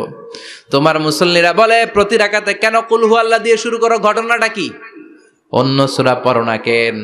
সাহাবী বলে, নবী গো, এই সূরাটারে আমি বড্ড বেশি ভালোবাসি, কারণ ফিহি সিফাতুর রহমান, এই সূরার ভেতরে আমার আল্লাহর পরিচয় আছে গো নবী। এই ছোট্ট সূরার ভেতরে রব্বুল আলামিন যত সুন্দরভাবে নিজের পরিচয়টা বলে দিয়েছেন, কোরআনের কোন সূরার ভেতরে সেই পরিচয় আমি পাই না। তাই এই সূরাটা দিয়ে প্রতি রাকাতে নামাজ শুরু না পড়লে আমার কলিজা ঠান্ডা হয় না গো নবী। বিশ্বনবী বললেন, ঠিক আছে, চেঞ্জ করার দরকার নাই, তুই প্রতি রাকাতেই কুল হু আল্লাহই পড়বি। সুবহানাল্লাহ পড়েন। সুবহানাল্লাহ। প্রতি রাকাতেই তুমি সূরাতুল ইখলাস পড়বা, ইমামতি বাতিল হবে না। তবে জেনে রেখো, এই সূরার প্রতি ভালোবাসা কিয়ামতের দিন তোমার জান্নাতে পাঠায়া দিবে। এই সূরার ভালোবাসার কারণে জাহান্নামের আগুন তোমার জন্য হারাম করে দিয়েছে কে? আল্লাহ। এজন্য সূরাতুল ইখলাস বেশি বেশি তেলাওয়াতের দরকার আছে না নাই? কথা বলেন। আজকে থেকে বেশি বেশি সূরাতুল ইখলাস তেলাওয়াত করবেন তো ইনশাআল্লাহ। সবাই রাজি আছেন তো? ইনশাআল্লাহ। নবম হিজরির ঘটনা। বিষ্ণু ঈসা ইসলাম তাবুকের যুদ্ধে গেলেন। বিশ্বনবী তাবুকের ময়দানে আসছে শুই না, কাফের মুশরিকের আন্ডা বাচ্চা সব দৌড়। কারণ বিশ্বনবী কোনো যুদ্ধে গেলে বা কোনো জায়গায় দাঁড়ালে ওনার ডানে বায়ে সামনে পেছনে 1 মাসের এরিয়ার মধ্যে যদি কোনো কাফের মুশরিক থাকে, তাদের অন্তরের ভেতরে বিশ্বনবীর ব্যাপারে ভয় আর ধুকধুকানি তৈরি করে দেয় কে? আল্লাহ। বিশ্বনবী তাবুকের ময়দানে গেলেন। রোমান সাম্রাজ্যের খ্রিস্টান সৈনিকেরা যখন জানতে পারলো বিশ্বনবী এসেছে, সব সৈনিক নিয়ে দৌড়। আইজো দৌড়, কাইলো দৌড়, কয় যুদ্ধের দরকার নাই, সব দৌড়। কোন যুদ্ধ ছাড়াই বিশ্বনবী জিতে গিয়েছে, কোন সুবহানাল্লাহ। সুবহানাল্লাহ। বিশ্বনবী আল্লাহ শুকরিয়া করলেন। হঠাৎ বিশ্বনবী দেখলেন আকাশের সূর্যের আলো ক্ষীণ হতে শুরু করেছে, কমতে শুরু করেছে। তিনি খেয়াল করে দেখলেন এর কারণ সাইয়েদনা জিব্রাইল বিশাল ফেরেশতাদের বহন নিয়ে পৃথিবীতে নেমে আসছেন। পড়েন সুবহানাল্লাহ। এসে বললেন, ইয়া রাসূলুল্লাহ, আমি 1,40,000 ফেরেশতা নিয়ে নেমে এসেছি। আপনি কি জানেন না, ঠিক একটু আগে মদিনাতে আপনার এক প্রিয় সাহাবা, তার নাম হচ্ছে মুআবিয়া ইবনে মুআবিয়া আল মুজানি, একটু আগে শেষ নিঃশ্বাস ত্যাগ করেছে। বিশ্বনবী বললেন, ইন্না লিল্লাহি ওয়া ইন্না ইলাইহি রাজিউন। সাইয়েদনা জিব্রাইল বললেন, ও নবী, আপনি কি আপনার প্রাণের সাহাবীর জন্য গায়েবানা জানাজা পড়বেন না? বিশ্বনবী বললেন অবশ্যই পড়বো। গায়েবানা জানাজা চিনেন তো? এটা পড়া কিন্তু সুন্নাহ। সামনে লাশ নাই, সামনে লাশ নাই, কিন্তু আমি ইমাম, সবাই দাঁড়ালেন পেছনে, আল্লাহু আকবার 4টা তাকবীর দিয়ে আমরা নামাজ পড়লাম, মৃত ভাইয়ের জন্য দোয়া করলাম, এটার বলে গায়েবানা জানাজা। সুবহানাল্লাহ পড়েন। বিশ্বনবী বললেন অবশ্যই পড়বো। সাহাবীদের মধ্যে ঘোষণা দিলেন, ও সাহাবারা, তোমাদের ভাই মুআবিয়া ইবনে মুআবিয়া আল মুজানি কিছুক্ষণ আগে মদিনাতে ইন্তেকাল করেছে। তোমাদের ভাইদের জন্য সবাই বাইরে বের হয়ে আসো, এই মুহূর্তে আমরা গায়েবানা জানাজা পড়ব। বিশ্বনবী প্রথম কাতারে দাঁড়ালেন, হাজার হাজার সাহাবারা লাইন ধরে দাঁড়ালো। সাইয়েদনা জিব্রাইল 1,40,000 ফেরেশতা নিয়ে সাহাবাদের পেছনে 2টা লাইনে দাঁড়িয়ে গেলেন। প্রথম লাইনে 70,000, দ্বিতীয় লাইনে আরো 70,000, 1,40,000 ফেরেশতাদের বহর। আর সাহাবারা মিলে আল্লাহু আকবার বলে গায়েবানা জানাজা শুরু করলেন। নামাজ শেষ। বিশ্বনবী তো অবাক, ঘটনা কি? কোন সাহাবীর গায়েবানা জানাজায় তো ফেরেশতা নামে না আকাশের উপর থেকে। বিশ্বনবী জিজ্ঞেস করলেন, জিব্রাইল, কোন সাহাবীর গায়েবানা জানাজায় তোমরা আকাশ থেকে এত ফেরেশতার বহর নিয়ে নামো নাই? কি এমন আমল করেছে আমার মুআবিয়া? কি এমন ভালো গুণ ছিল, ভালো আমল ছিল, যার কারণে আরশের উপরে তার এত সম্মান, যার কারণে 1,40,000 ফেরেশতার বহর নিয়ে তোমরা দুনিয়াতে নেমে এসেছো?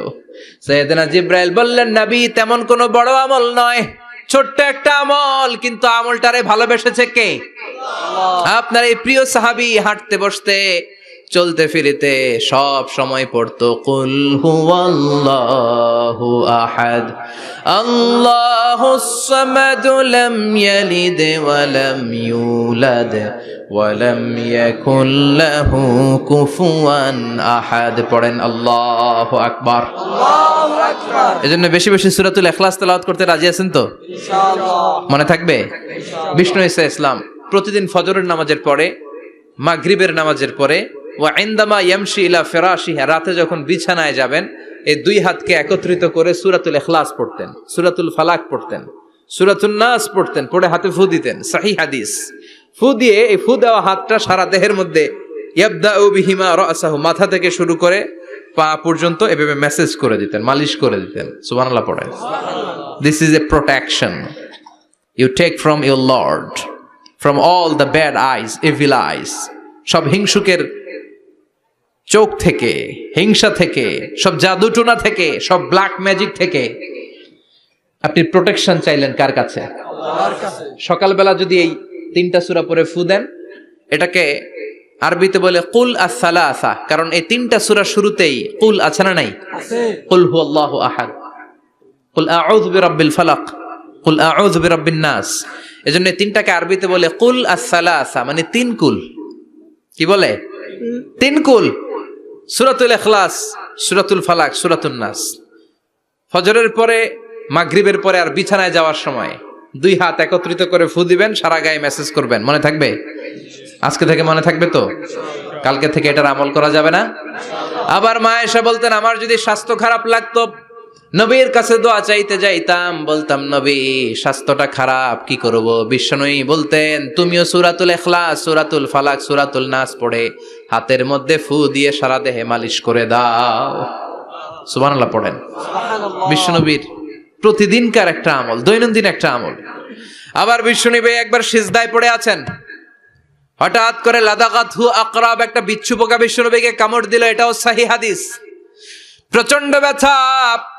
বিচ্ছু পোকার কামড় যারা খেয়েছেন তারাই জানেন ব্যথা কেমন, বেশি না কম? বিচ্ছু চিনেন তো? কি বলেন আগাইছে? বিচ্ছু কয়। এই বিচ্ছু পোকা কামড় দিয়েছে, প্রচন্ড ব্যথা পেয়েছে বিশ্বনবী। বিশ্বনবী বললেন, লানাতুল্লাহি আলাল আকরাব, এই বিচ্ছুর উপর আল্লাহর লানত। মুসল্লিও চিনে না, নবীও চিনে না, কামড় তো দিয়ে বসছে। বিশ্বনবী বললেন, লবণের পানি গরম দাও। লবণের পানি আনা হলো। বিশ্বনবী বললেন, আঙ্গুলের মধ্যে ঢালো। পানি ঢালতে শুরু করা হলো, আর বিশ্বনবী পড়তে আরম্ভ করলেন, কুল হুয়াল্লাহু আহাদ আল্লাহুস সামাদ লাম ইয়ালিদ ওয়া লাম ইউলাদ ওয়া লাম ইয়াকুল লাহু কুফুয়ান আহাদ। পড়েন আল্লাহু আকবার। এজন্য সূরাতুল ইখলাস এটার জন্য আমাদের দৈনন্দিনকার একটা আমল হয়, প্রতিদিন যেন আমরা এটা পড়ি, তাহলে আমল নামা সওয়াব দিয়ে পূর্ণ করে দিবে কে? এই মাক্কি সূরাটি কেন এবং কোন সিচুয়েশনে, কোন পরিস্থিতিতে মক্কায় নাজিল হলো তার একটা ব্যাকগ্রাউন্ড আছে। এটাকে বলে শানে নুজুল। কেন নাজিল হলো শুনতে মনে চায়? কষ্ট হচ্ছে না তো? না। আলোচনা কি কঠিন হচ্ছে না সহজ? সহজ। আন্ডারস্ট্যান্ডেবল, বোধগম্য হচ্ছে? বোঝা যায় না? বোঝা যায়? আলহামদুলিল্লাহ পড়েন। মক্কার লোকেরা এসে বিশ্বনবীরে ধরলো, ইয়া মুহাম্মদ বাইয়িন লানা সাল্লাল্লাহু আলাইহি ওয়াসাল্লাম বাইয়িন লানা নাসাবা রাব্বিক। ও আব্দুল্লাহর বেটা মুহাম্মদ, তোমার রবের নসবনামা বর্ণনা করো। কি নামা? কথা কন। নসবনামা বুঝেন তো কি? হ্যাঁ, বংশ পরিচিতি। মাশাআল্লাহ। নসবনামা মানে বংশ পরিচিতি, বংশধারা, বংশ তালিকা। যেমন আমার নাম মিজানুর রহমান, আব্বার নাম আলী আহমদ, দাদার নাম জাইনুল আবিদিন, তার বাপের নাম মাকরাম। এটা আমার বংশ পরিচিতি। তার মানে মিজানুর রহমান ইবনু আলী আহমদ ইবনু জাইনুল আবিদিন ইবনু মাকরাম, এটা আমার নসবনামা। আপনার নাম কি? জালালউদ্দিন ভাই। বাবার নাম এন্তাজালি। এর বাবার নাম বুঝলা গেছি। হ্যাঁ, ইনসাফ আলী। তার বাবার নাম খেয়ে ফেলাইছি আমি তো, কমপক্ষে 4টা বলছি নাকি? বিশ্বনবীর বাবার নাম আব্দুল্লাহ, তার বাবার নাম আব্দুল মুত্তালিব, তার বাবার নাম হাশেম, তার বাবার নাম আব্দে মানাফ, তার বাবার নাম কিলাব, তার বাবার নাম কুসাই, তার বাবার নাম মুররা, তার বাবার নাম গালেব, তার বাবার নাম ফেহের। এভাবে যেতে যেতে আদনান, যেতে যেতে ইসমাইল, যেতে যেতে তার বাবার নাম ইব্রাহিম, যেতে যেতে যেতে শীস আলাইহিস সালাম, তার বাবার নাম আদম আলাইহিস সালাম। 50 জেনারেশনস, 50টা বংশ পরিক্রমা আছে। 50টা বংশের ব্যবধানে বিশ্বনবী সাইয়েদনা আদমের সাথে মিলে গেছে। পড়েন সুবহানাল্লাহ। তার মানে মুহাম্মদ ইবনে আব্দুল্লাহ ইবনে আব্দুল মুত্তালিব ইবনে হাশেম ইবনে আব্দে মানাফ ইবনে কিলাব ইবনে মুররা, এইভাবে বিশ্বনবীর নসবনামা। কথা বুঝতে পেরেছেন? বিশ্বনবীর কাছে এসে মক্কার লোকেরা বলে, মুহাম্মদ বাইয়িন লানা নাসাবা রাব্বিক, তোমার আল্লাহর নসবনামাটা কও। তোমার আল্লাহর বাবার নাম কি? ওনার বাবার নাম কি? ওনার বাপের নাম কি? ওনার বাপের নাম কি? তার বাপের নাম কি? এরা মনে করছে আল্লাহর নসবনামা আছে। নাউজুবিল্লাহ পড়বেন না? নাউজুবিল্লাহ। ও মুহাম্মদ, সব সময় আল্লাহর কথা বলো, আল্লাহর দাওয়াত দাও, আল্লাহর সিজদা দিতে বলো, আল্লাহর জিকির করতে বলো, আল্লাহর নসবনামাটা শোনাও। আল্লাহর বাবার নাম কি? দাদার নাম কি? পরদাদার নাম কি? বিশ্বনবী রেগে গেলেন। সাইয়েদনা জিব্রাইল বললেন, ও নবী রাখবেন না, রেগে যাওয়ার দরকার নাই। ওদের প্রশ্নের উত্তর দেওয়ার জন্য ছোট্ট একটা সূরা আরশের উপর থেকে নাজিল করেছে কে? আল্লাহ। ও নবী, ওদের মুখের উপরে আপনি শক্ত ভাষায় বলে দেন, আল্লাহর কোন নসবনামা নাই, আল্লাহর বাবা দাদা কিচ্ছু নাই। আপনি পড়েন, কুল হুয়াল্লাহু আহাদ আল্লাহুস সামাদ লাম ইয়ালিদ ওয়া লাম ইউলাদ ওয়া লাম ইয়াকুল লাহু কুফুয়ান আহাদ। পড়েন সুবহানাল্লাহ। সুবহানাল্লাহ। কুল হুয়াল্লাহু আহাদ। ও নবী আপনি বলেন, তিনি হলেন আল্লাহ, তিনি হলেন আহাদ, একক, একক। আল্লাহুস সামাদ, তিনি অমুখাপেক্ষী। লাম ইয়ালিদ ওয়া লাম ইউলাদ, জন্ম দেয় নাই, কারো কাছ থেকে জন্ম নেয়ও নাই। ওয়া লাম ইয়াকুল লাহু কুফুয়ান আহাদ, গোটা বিশ্বে তার মতো কেউ নাই, তিনি তার মতো। কাফেররা তো টাসকি খেয়ে গেছে। সুবহানাল্লাহ পড়েন। আবার এর শানে নুজুলে আরেকটা বর্ণনা পাওয়া যায়। মুশরিকরা এসে বলল, ইয়া মুহাম্মদ বাইয়িন লানা জিনসা রাব্বিক, তোমার রব কি দিয়ে তৈরি বলো। ও মুহাম্মদ, আমরা মানুষ মাটির তৈরি, ফেরেশতারা নূরের তৈরি, আর জিন জাতি হলো আগুন দিয়ে তৈরি, আমাদের ঘরের আসবাবপত্রগুলো কাঠের তৈরি। এবার বলো তোমার আল্লাহ কিসের তৈরি? আহুয়া মিন ফিদ্দা, তোমার আল্লাহ কি রূপার তৈরি? রূপার খোদা? আহুয়া মিন যাহাব, নাকি সোনার খোদা? স্বর্ণ দিয়ে বানানো আল্লাহ? আহুয়া মিন খাশাব, নাকি কাঠ দিয়ে বানানো তোমার আল্লাহ? কি দিয়ে বানানো বলো। বিশ্ব নবীর কাছে তখন জিব্রাইল আয়াত নাজিল করলেন আর বললেন, নবী, ওদের প্রশ্নের জবাব আপনি এই সূরা দিয়ে পড়েন আর বলেন, কুল হুয়াল্লাহু আহাদ আল্লাহুস সামাদ লাম ইয়ালিদ ওয়া লাম ইউলাদ ওয়া লাম ইয়াকুল লাহু কুফুয়ান আহাদ। পড়েন সুবহানাল্লাহ। সুবহানাল্লাহ। এই ব্যাকগ্রাউন্ড ফজিলত সব শুনে সূরাটা একটু নরম হয়ে আসছে না? এখন নরম নরম লাগে না? মনে হয় যে বুঝতেছি, মনে হচ্ছে যে সহজ হয়ে গেছে, ঠিক কিনা? এবার দেখেন অর্থ আরো সহজ। আল্লাহ বললেন কুল, কুল মানে বলো। কোরআনের যত জায়গায় কুল পাবেন, রব্বুল আলামিন তার পেয়ারা হাবিবকে অর্ডার করছেন, কুল মানে বলো, সে, ও মাই মেসেঞ্জার সে, বলো। কুল মানে কি? বলো। কুল মানে বলো। বলো।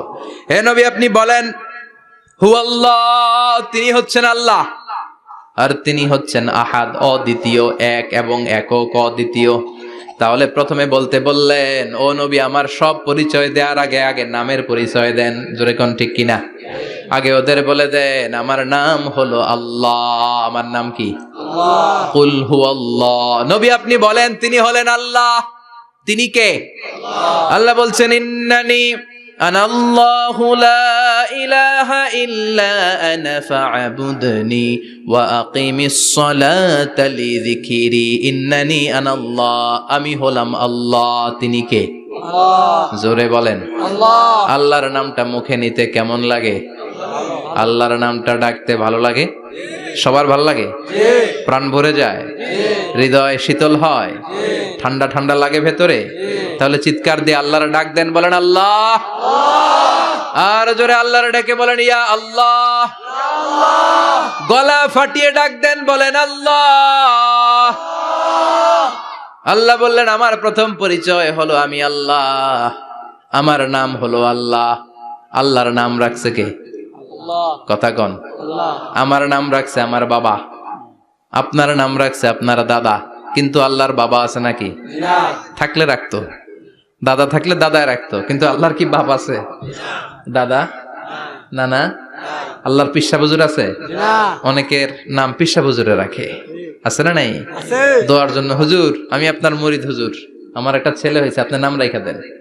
পরে বলে যে পিসা বুজুরের নাম রাখছিল, নাগাইশের পিসাব মোস্তাক ফয়জি সাহেব নাম রাখছিল আমার ছেলের, আছে না নাই? আল্লাহর এরকম পীর সাহেব আছে নাকি? আল্লাহর দাদা বাবা আছে নাকি? না। এজন্য আল্লাহ বলেন, আমার নামটা আমি আল্লাহ নিজেই রেখেছি। পড়েন সুবহানাল্লাহ। সুবহানাল্লাহ। আবার এই পৃথিবীতে আল্লাহ ছাড়া আর কারো নাম কোনোদিন আপনি আল্লাহ শুনেছেন নাকি? শুনে থাকলে হাত তোলেন। শুনছেন? বাংলাদেশে কত মানুষ? 16 কোটি, 17 কোটি, 18 কোটি? কইতে থাকেন, 20 কোটি নিয়ে যান এমনি। আসলে কয় কোটি? 18 কোটি মনে হয় বর্তমানে। 16 কোটি তো অনেক আগের হিসাব। 18 কোটি মানুষ এই দেশে। এই 18 কোটি মানুষের মধ্যে কারো নাম আল্লাহ শুনছেন? জি না। কথা কন। জি না। আমেরিকাতে, এত বড় মহাদেশ, পুরো আমেরিকায় কারো নাম আল্লাহ? জি না। গোটা বিশ্বে আরেকজনের নাম আল্লাহ আছে? জি না। এমনকি ফেরাউন, সেও নিজের আল্লাহ বলে নাই। ফেরাউনের মতো এত কুখ্যাত ইন্টারন্যাশনাল সন্ত্রাসী হাসে। ফেরাউন ইন্টারন্যাশনাল কুখ্যাত সন্ত্রাসী না? সে কুখ্যাত সন্ত্রাসী। এই সন্ত্রাসীটাও খেয়াল রাখবেন, নবীদের সাথে যারা বিরোধিতা করেছে তারা সন্ত্রাস, আর নবীরা ছিল মুজাহিদ। চিল্লায় বলেন ঠিক কিনা? তার মানে বিশ্বনবী ছিলেন মুজাহিদ। এবার সন্ত্রাসীটার নাম বলেন, আবু জাহেল। মুসা আলাইহিস সালাম ছিলেন মুজাহিদ, তাহলে সন্ত্রাসটার নাম বলেন। ইব্রাহিম আলাইহিস সালাম ছিলেন মুজাহিদ, তাহলে সন্ত্রাসটার নাম বলেন। তার মানে হকের পক্ষে যারা তারা সবাই মুজাহিদ, আমরাও মুজাহিদ। চিল্লায় বলেন ঠিক কিনা? কল্যাণের কথা যারা বলে তারা মুজাহিদ, অন্যায়ের দিকে যারা ডাকে তারা সন্ত্রাস। কোটা বিরোধী আন্দোলন যেই যুবক ছেলেগুলো করেছে ওরা মুজাহিদ, ওদের বিরোধিতা যারা করেছে ওরা সন্ত্রাস। নিরাপদ সড়ক চাই আন্দোলন যে ছেলেগুলো করেছে এক একটা মুজাহিদের বাচ্চা, ওদের বিরোধিতা যারা করেছে এক একটা কুখ্যাত সন্ত্রাস।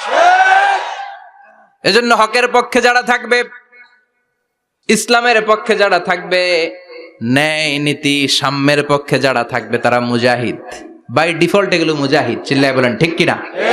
আর বিরোধিতা যারা করবে সন্ত্রাস, কুখ্যাত ইন্টারন্যাশনাল সন্ত্রাস। ফেরাউনও তার নাম আল্লাহ রাখে নাই, সে তার নাম দিছিল আমি তোমাদের বড় রব। কি দিছিল? فحشر فنادى فقال انا ربكم الاعلى। বিশাল একটা গ্যাদারিং করে সবার সামনে কয় আমি বড় খোদা। আমি কি? আমি বড় খোদা, রব্বুকুমুল আ'লা, তোগো বড় রব, কিন্তু আমি আল্লাহ। এটা কইছে? কথা বলেন। তার মানে আল্লাহ এক পিস, আল্লাহর সত্তাটা শুধু একজন, মহাবিশ্বের নিয়ন্ত্রণকারী একজন, বিপদে আপদে সাহায্য করতে পারেন একজন, গোটা ইউনিভার্সটাকে, এই বসুন্ধরাকে, এই মহাবিশ্বটাকে দূর থেকে নিয়ন্ত্রণ করেন একজন, তিনি কে? এজন্য আল্লাহ বলেন গোলাম আমারে আল্লাহ বলে ডাকো কিংবা রহমান বলে ডাকো, কোনো সমস্যা নাই। সুবহানাল্লাহ। কুল আল্লাহ আও ইদউর রহমান আইয়াম্মা তাদউ ফালাহুল আসমাউল হুসনা। আমারে আল্লাহ বলে ডাকো কিংবা রহমান বলে ডাকো, আমি কিন্তু মাইন্ড করি না। আল্লাহ মাইন্ড করে? কথা কন। ওনারা আল্লাহ বললেও উনি খুশি, ওনারা রহমান ডাকলেও। ওনার অনেকগুলো সুন্দর সুন্দর নাম আছে, তাহলে বুঝা গেল আল্লাহ হচ্ছে ওনার জাতি নাম। কি নাম? কথা বলেন। আরো সিফাতি নাম আছে, সুন্দর সুন্দর আরো 99টা নাম আছে না নাই? বিশ্বনবী বলেন ইন্নালিল্লাহি 99 ইসমা। আল্লাহ নাম ছাড়া আল্লাহর আরো 99টা চমৎকার চমৎকার নাম আছে। মান আহসাহা দাখালাল জান্নাহ। যেই নামগুলো সিনার ভেতরে রাখবে জাহান্নামের আগুন তার জন্য হারাম করে দিবে কে? তার মানে বুঝা গেল ওনার আসল নাম আল্লাহ। চিল্লায় বলেন আসল নাম কি? আল্লাহ। আরো জোরে বলেন আসল নাম কি? আল্লাহ। আবার আল্লাহ নামটা এত মজার নাম, এই নামের 4টা অক্ষর, প্রতিটা অক্ষর যদি আলাদা করেন কোরআনের পরতে পরতে পরিচয় আছে না নাই? আল্লাহ লিখতে কয়টা অক্ষর? সবাই বলেন। 4টা। আলিফ লাম লাম হা। সবাই বলেন আলিফ লাম লাম হা। আলিফ লাম লাম হা। আরো জোরে আলিফ লাম লাম হা। আলিফ লাম লাম হা। আল্লাহ দিয়ে আল্লাহ কোরআনের পরিচয় দিয়েছেন আল্লাহু নূরুস সামাওয়াতি ওয়াল আরদি মাসালু নূরিহি কামিশকাতিন ফিহা মিসবাহ। সুবহানাল্লাহ। সুবহানাল্লাহ। এবার আলিফ লাম লাম হা, আলিফ বাদ দিলে থাকে লিল্লাহ। লিল্লাহ দিয়ে পরিচয় আছে না নাই? আছে। লিল্লাহি মা ফিস সামাওয়াতি ওয়া মা ফিল আরদি ওয়া হুয়া বিকুল্লি শাইইন আলিম। এবার লামটা যদি কেটে দেন থাকে লাহু। লাহু দিয়ে কোরআনে পরিচয় আছে না নাই? একটা দুইটা? কথা বলেন। লাহুল মুলকু ওয়া লাহুল হামদু ওয়া হুয়া আলা কুল্লি শাইইন কাদির।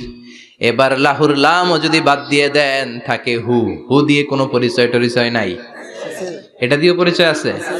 পড়েন হুয়াল্লাহুল্লাযী লা ইলাহা ইল্লাহু আলিমুল গায়বি ওয়াশ শাহাদাতি হুয়ার রহমানুর রহিম। চিল্লায় পড়েন আল্লাহু আকবার। আল্লাহু আকবার। আর জোরে আল্লাহু আকবার। আল্লাহু আকবার। আবার এই নামটা এমন নাম যে নাম আমরা বিপদে পড়লে জপি। পেটে ব্যথা হলে ডাকি কারে? ডায়রিয়া হইলে ডাকি কারে? তুফান ছুটলে ডাকি কারে? ভূমিকম্পে ডাকি কারে? বন্যা শুরু হইলে ডাকি কারে? ফাইযা রাকিবু ফিল ফুলকি দা'আউল্লাহ মুখলিসিনা লাহুদ-দীন ফালাম্মা নাজ্জাহুম ইলাল বাররি ইযা হুম ইউশরিকুন। আল্লাহ বলে আমার কিছু গোলাম আছে সাগরের মাঝখানে যদি তুফানে পড়ে আমারে ডাকে, তুফান চলে গেলে আমারে গালি দেয়। এরকম ডাকাইতাছে না নাই? সব সময় ডাকতে হবে কারে? আল্লাহকে। বিপদে আপদে, সকালে বিকালে, শীতকালে গ্রীষ্মকালে জিকির হবে একজনের নামে। চিল্লায় বলেন তিনি কে? আল্লাহ। আবার আল্লাহ নামটা এমন নাম এটার বহুবচন হয় না। হয় নাকি? না। দ্বিবচন হয় না, স্ত্রীলিঙ্গ হয় না। হয়? আল্লাহর স্ত্রীলিঙ্গ আছে? বহুবচন আছে? কিন্তু ঈশ্বরের স্ত্রীলিঙ্গ আছে না নাই? কথা কন। কি? ঈশ্বরী। ভগবানের, আপনাদের এখানে আসার সময় মনে হয় দেখলাম ভগবান হাই স্কুল বা প্রাথমিক বিদ্যালয়? ব্রাহ্মণপাড়া। কি নাম? ভগবান হাই স্কুল। ভগবতী নাই? নাই। আহা, ওদের ভগবান হয়, ওদের ভগবতী হয়, ওদের গড হয়, ওদের গডেস হয়, ওদের ঈশ্বরী হয়, ওদের ঈশ্বর হয়। আল্লাহর কোনো পরিবর্তন আছে নাকি? চিল্লায় বলেন, আল্লাহ একজন, তার কোনো পরিবর্তন নাই। আমরা বললাম আল্লাহ বুঝেছি তোমার অনেক ক্ষমতা, তোমার নামটা বড় মধুর নাম, প্রতিটা অক্ষর আলাদা করলেও পরিচয় পাওয়া যায়। তোমার আসল নাম আল্লাহ, কিন্তু এই যে তুমি আল্লাহ, তুমি কতদিন ধরে আল্লাহ? কতদিন? কবে থেকে আছো? কতদিন থাকবা? প্রশ্ন আসে না? নাই? মাঝে মাঝে প্রশ্ন আসে না, উনি কয়দিন ধরে আছে? কতদিন ধরে ওনার এত ক্ষমতা? কতদিন পর্যন্ত ওনার এই ক্ষমতা কন্টিনিউ করবে? প্রশ্ন হয় না? কথা বলেন। সে উত্তর আল্লাহ দিলেন। আল্লাহ বললেন, হুয়াল আউয়ালু ওয়াল আখিরু ওয়াল যাহিরু ওয়াল বাতিন ওয়া হুয়া বিকুল্লি শাইইন আলিম। আল্লাহ বললেন, আমি প্রথম, আমি শেষ, আমি প্রকাশ্য, আমি গোপন, সূচনাহীন। অতীত কাল থেকে আমি আল্লাহ আছি, শেষহীন, সীমানাহীন, ভবিষ্যৎ পর্যন্ত থাকবো। তিনি কবে থেকে আছেন? সূচনাহীন অতীত না, প্রথম থেকে না, সূচনাহীন অতীত। ভালো ব্যাখ্যা হচ্ছে সূচনাহীন প্রথম থেকে বলে আল্লাহ এটাই বুঝালেন সূচনাহীন অতীত। এমন অতীত যেটার সূচনা নাই, আবার এমন ভবিষ্যৎ যেটার শেষ নাই। তার মানে প্রথমেও তিনি, শেষেও তিনি, প্রকাশ্যেও তিনি, গোপনেও তিনি। জোরে কোন ঠিক কিনা? প্রথমে আল্লাহ আল্লাহ, শেষেও আল্লাহ আল্লাহ, আকাশে আল্লাহ আল্লাহ, জমিনে আল্লাহ আল্লাহ। পড়েন, প্রথমে আল্লাহ আল্লাহ, শেষেও আল্লাহ আল্লাহ, আকাশে আল্লাহ আল্লাহ, জমিনে আল্লাহ আল্লাহ। নিখিল জাহান গায় গুণগান, তার নামে গায় আমরাও গাহি তাআলা, হামদে বারি তাআলা, হামদে বারি তাআলা, হামদে বারি তাআলা। সুবহানাল্লাহ পড়েন। প্রথমেও তিনি, শেষেও তিনি, আজানেও তিনি, একামতেও তিনি। আজানের প্রথম শব্দ কি? আল্লাহ। জোরে বলেন। আবার একামতের শুরুতে উনি আছেন না নাই? আবার জিলহজ মাসে ঈদুল আজহার সময় যখন আমরা কোরবানি করি তখন কার নাম? আল্লাহ। ছুরিটা জবাই দেওয়ার সময় কি বলি? আল্লাহ। আবার জিকির করি কার নামে? আল্লাহ। তার মানে আজানে আল্লাহ আল্লাহ, একামাতে আল্লাহ আল্লাহ, কোরবানিতে আল্লাহ আল্লাহ, জিকিরে আল্লাহ আল্লাহ। ঠিক কি না? বলেন, আজানে আল্লাহ আল্লাহ, একামাতে আল্লাহ আল্লাহ, কোরবানিতে আল্লাহ আল্লাহ, জিকিরে আল্লাহ আল্লাহ। নিখিল জাহান গায়ে গুণগান, তার নামে গায় আমরাও গাহি তাআলা, হামদে বারি তাআলা, হামদে বারি তাআলা, হামদে বারি তাআলা। চিল্লায় পড়েন আল্লাহু আকবার। আর জোরে আল্লাহু আকবার। আবার তিনি এমন সত্তা যার কোনো ঘুম নাই, তন্দ্রা নাই। সারাদিন কাজ করার পরে রাত্রিবেলা আমরা ঘুমিয়ে যাই, আল্লাহ ঘুমায় না। জোরে বলেন, লা তাখুযুহু সিনাতুন ওয়ালা নাওম, নেভার স্লিপস নর স্লাম্বার ওভারটেকস হিম। ঘুমও নাই, তন্দ্রাও নাই। সুবহানাল্লাহ। সাইয়েদনা মুসা আলাইহিস সালাম বললেন, আল্লাহ সারাদিন কাজ করার পরে আমরা ঘুমিয়ে যাই, আয়াগলিবুকান নাওম, আপনার কি ঘুমে ধরে না? আয়াগলিবুকান নাওম, ঘুম কি আপনাকে পাকড়াও করে? আপনার কি ঘুমে ধরে না? আমি তো সারাদিন ছাগল চড়াই, বনি ইসরায়েলের মধ্যে দাওয়াতি কাজ করি, ক্লান্ত শ্রান্ত শরীর রাত্রিবেলা ঘুমিয়ে পড়ে, আপনার কি ঘুমে ধরে না? শুনতেছেন? মনোযোগ আছে না গেছে? কষ্ট হচ্ছে? তাকবীর দেন, লিল্লাহি তাকবীর। আল্লাহু আকবার। আর জোরে পড়েন, লিল্লাহি তাকবীর। আল্লাহু আকবার। আয়াগলিবুকান নাওম, আল্লাহ আপনার কি ঘুমে ধরে? আল্লাহ বললেন, মুসা তুর পাহাড়ের উপরে দাঁড়াও, দুইটা গ্লাসের ভেতরে পানি নাও, পানি নিয়ে তুর পাহাড়ের উপরে ঠায় দাঁড়িয়ে থাকো। সাইয়েদনা মুসা আলাইহিস সালাম পানি ভর্তি দুইটা গ্লাস নিয়ে দাঁড়িয়ে রইলেন। আবার জিজ্ঞেস করতে শুরু করলেন, আল্লাহ আয়াগলিবুকান নাউমু, আপনার কি ঘুমে ধরে? আল্লাহ বললেন, no talk, no more question, কোনো কথা নাই, দাঁড়িয়ে থাকো। সাইয়েদানা মুসা আলাইহিস সালাম দাঁড়িয়ে রইলেন। 1 ঘন্টা পরে আবার আল্লাহরা জিজ্ঞেস করলেন, আল্লাহ আয়াগলিবুকান নাউমু, আপনার কি ঘুমে ধরে? আল্লাহ বলে, কথা বলা যাবে না, no talk, no more question, দাঁড়িয়ে থাকো। 3 ঘন্টা পরে আবার বললেন, আল্লাহ আপনার ঘুমে ধরে কিনা? আল্লাহ কিছু বলে না। সাইয়েদনা মুসা আলাইহিস সালাম বললেন, আল্লাহ জিজ্ঞাসা করলাম কি করতে কইলেন কি? আল্লাহ বলে, মুসা কোনো কথা নাই, দাঁড়িয়ে থাকো, যেটা হুকুম করেছি তামিল করো। 4 ঘন্টা যায়, 5 ঘন্টা যায়, কোমরে ব্যথা আছে না নাই? মশার কামড় আছে না নাই? আর ঘুমকে আল্লাহ অর্ডার করলেন, ও ঘুম, মুসাকে তুই চেপে ধর। কি কর? মুসা আলাইহিস সালাম এমনি সেমনি ডানে বায়ে কোনোভাবে দাঁড়িয়ে থাকতে পারে না, এদিকে ঘুম আসলে ওদিকে পড়ে। 5 ঘন্টা পরে কাত হয়ে জমিনে পড়ে যায়, ঘুমের ধাক্কায় কাত হয়ে জমিনে পড়ে যায়, গ্লাসগুলো ভেঙে ভেঙে খান খান হয়ে যায়। আল্লাহ ডেকে বললেন, ও মুসা, বেশি কিছু দেই নাই, কেবলমাত্র শুধুমাত্র 2টা পানি ভর্তি গ্লাস হেফাজতের দায়িত্ব দিয়েছিলাম, ঘুমের কারণে হেফাজত করতে পারো নাই।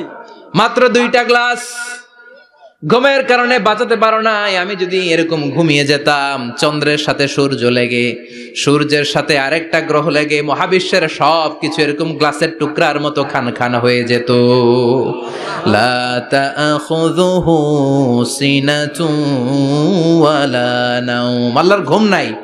ঘুমের আগে যে অনেকের ঝিমুনি ধরে, তন্দ্রা ধরে, এই তন্দ্রাও নাই। চিল্লায় বলেন সুবহানাল্লাহ।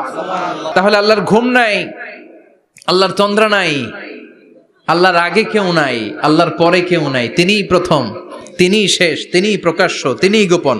এজন্য আল্লাহ বললেন, কুল হুয়াল্লাহু আহাদ, তিনি হলেন এক। লাউ কানা ফীহিমা আলিহাতুন ইল্লাল্লাহু লাফাসাদাতা, আল্লাহ ছাড়া অন্য কেউ যদি রব হতো, একাধিক যদি খোদা হতো, মারামারি বেড়ে যেত। জোরে কোন ঠিক কিনা? কুল হুয়াল্লাহু আহাদ, আল্লাহ হচ্ছেন এক এবং অদ্বিতীয়। তিনি একক, তিনি অদ্বিতীয়, তার কোনো শরীক নেই, তিনি আহাদ। তার নাম হচ্ছে আহাদ। তার নাম কি? কথা বলেন। আহাদ মানে একক, যার ক্ষমতায় কোনো ভাগাভাগি নাই। আল্লাহ যদি 2 জন হইতো, সুবিধা হইতো না অসুবিধা? অসুবিধা। কথা বলেন। অসুবিধা। এক আল্লাহ বলতো, তুমি এইভাবে করেছ এতদিন, আমারও ক্ষমতা আছে, আমি ওইভাবে শুরু করে দিব। তুমি সকালবেলা পূর্ব দিক থেকে সূর্য উঠাও, কালকে থেকে আমি পশ্চিম দিক থেকে সূর্য উঠাবো। ঝামেলা আছে না নাই? তার মানে ঝামেলা বেড়ে যেত। আমাদের বাংলাদেশে 2টা পরিবার, তাই না? ক্ষমতায় হয় ওনারা, নয় ওনারা। বুঝতেছেন? কষ্ট হচ্ছে মনে হয়। হয় ওনারা, নয় ওনারা। এই 2টা না হয়ে যদি একটা হইতো, এক রাজা। আমগো রাজা কয়জন? কথা কন। বাংলাদেশের রাজা একজন, তাহলে মারামারি হইতো? হরতাল, ঠেলাঠেলি, গদিলে কিলা গেলি, শান্তির বাংলাদেশ হতো। ঠিক কিনা? সৌদি আরবে এক রাজা, যদিও এই মোনার্কি সিস্টেম, রাজতন্ত্র, ইসলাম সাপোর্ট করে না, ওদের অনেক অপকর্ম আছে, তারপরেও আমাদের দেশের চেয়ে সুখ শান্তি বেশি না কম? কারণ রাজা কয়জন? এজন্য আল্লাহ বললেন, আমি হলাম এক রাজা, মহারাজা, আমার নাম আহাদ। আমার নাম কি? এজন্য আল্লাহ বললেন, কুল হুয়াল্লাহু আহাদ, আল্লাহুস সামাদ, লাম ইয়ালিদ ওয়া লাম ইউলাদ ওয়া লাম ইয়াকুল লাহু কুফুয়ান আহাদ। পড়েন সুবহানাল্লাহ। এরপর আল্লাহ বললেন, আল্লাহুস সামাদ, আমি অমুখাপেক্ষী, মানে আমি কারো কাছে চাই না। আল্লাহ কারো কাছে চায় নাকি? আমরা চাই কার কাছে? আল্লাহর কাছে। কথা বলেন। আল্লাহর কাছে। আমরা বিপদে পড়লে ডাকি কারে? আল্লাহ ডাকে কারে? আল্লাহ কাউরে ডাকে? কারণ অমুখাপেক্ষী, অফুরন্ত ধনভাণ্ডারের মালিক। পৃথিবীর সব মানুষগুলো যদি এক ময়দানে দাঁড়ায়, তাদের যত চাহিদা আছে সব যদি আল্লাহরে বলে, আল্লাহ গাড়ি দাও, বাড়ি দাও, নারী দাও, ক্ষমতা দাও, এটা দাও, সেটা দাও, সব যদি আল্লাহর কাছে চাইতে শুরু করে, আল্লাহ যদি সবও দিয়ে দেয়, তারপর ওনার ধনভাণ্ডারের 1 ইঞ্চিও কমবে না। আরো জোরে পড়েন সুবহানাল্লাহ। এজন্য তিনি হলেন সামাদ। আমরা সবাই আল্লাহর কাছে ঠেকা, কিন্তু তিনি কারো কাছে ঠেকা না। আমরা সবাই আল্লাহর কাছে চাই, কিন্তু আল্লাহ কারো কাছে চান না। জোরে বলেন ঠিক কিনা? এজন্য তিনি হলেন সামাদ। এরপর আল্লাহ বললেন, লাম ইয়ালিদ ওয়া লাম ইউলাদ, তিনি জন্ম দেন নাই, আবার তিনি জন্ম নেন নাই। চিল্লায় বলেন সুবহানাল্লাহ। মুশরিকরা বলতো, আল মালাইকাতু বানাতুল্লাহ, ফেরেশতারা আল্লাহর মেয়ে। নাউজুবিল্লাহ পড়বেন না? নাউজুবিল্লাহ। ইহুদিরা বলে উযাইর আলাইহিস সালাম আল্লাহর ছেলে, খ্রিস্টানরা বলে ঈসা আলাইহিস সালাম আল্লাহর ছেলে, আর আমরা বলি কুল হুয়াল্লাহু আহাদ আল্লাহুস সামাদ লাম ইয়ালিদ ওয়া লাম ইয়াকুল লাহু কুফুয়ান আহাদ। তার মতো কেউ নাই, লাইসা কামিসলিহি শাই, তার মতো কেউ নাই, তিনি তার মতো। তিনি কে? চিল্লায় বলেন তিনি কে? আল্লাহ গোটা বিশ্বে আল্লাহর মতো আর কেউ আছে? না ক্ষমতায় তার সমান কেউ আছে? না মর্যাদায় তার সমান কেউ আছে? তিনি যে কত বড় দাতা, তার মতো দাতা মহাবিশ্বে কেউ আছে? এজন্য চাইতে হবে একজনের কাছে, তিনি কে? আল্লাহ চিল্লায় বলেন তিনি কে? আল্লাহ এই তাওহীদের মেসেজই হচ্ছে সূরাতুল ইখলাসের মেসেজ। একত্ববাদে বিশ্বাস করতে হবে। এই একত্ববাদের বিশ্বাস, oneness of god, the idea of oneness of the creator, এটা যদি অন্তরে রাখতে পারেন, জান্নাতকে আপনার জন্য অবধারিত করে দিবে কে? আর সূরাতুল ইখলাসের আমল সকাল বিকাল ঘুমোতে যাওয়ার আগে পড়তে রাজি আছেন তো? ইনশাআল্লাহ কালকে থেকে এই ওয়াজিফা নাগাইশে শুরু হবে ইনশাআল্লাহ। ইনশাআল্লাহ আর জোরে পড়েন ইনশাআল্লাহ। ইনশাআল্লাহ আল্লাহ আমাদের সবাইকে কথাগুলো বুঝার ও আমল করার তৌফিক দান করুক, আমরা পড়ি আমিন। আমিন আর জোরে পড়েন আমিন। যতগুলো কথা বলেছি কোরআন সুন্নাহর আলোকে বলেছি, বানিয়ে কিছু বলি নাই। তারপরেও আমার মনের অজান্তে কোনো মিস ইনফরমেশন যদি আমার মুখ ফসকে বেরিয়ে যায়, সেগুলো যেন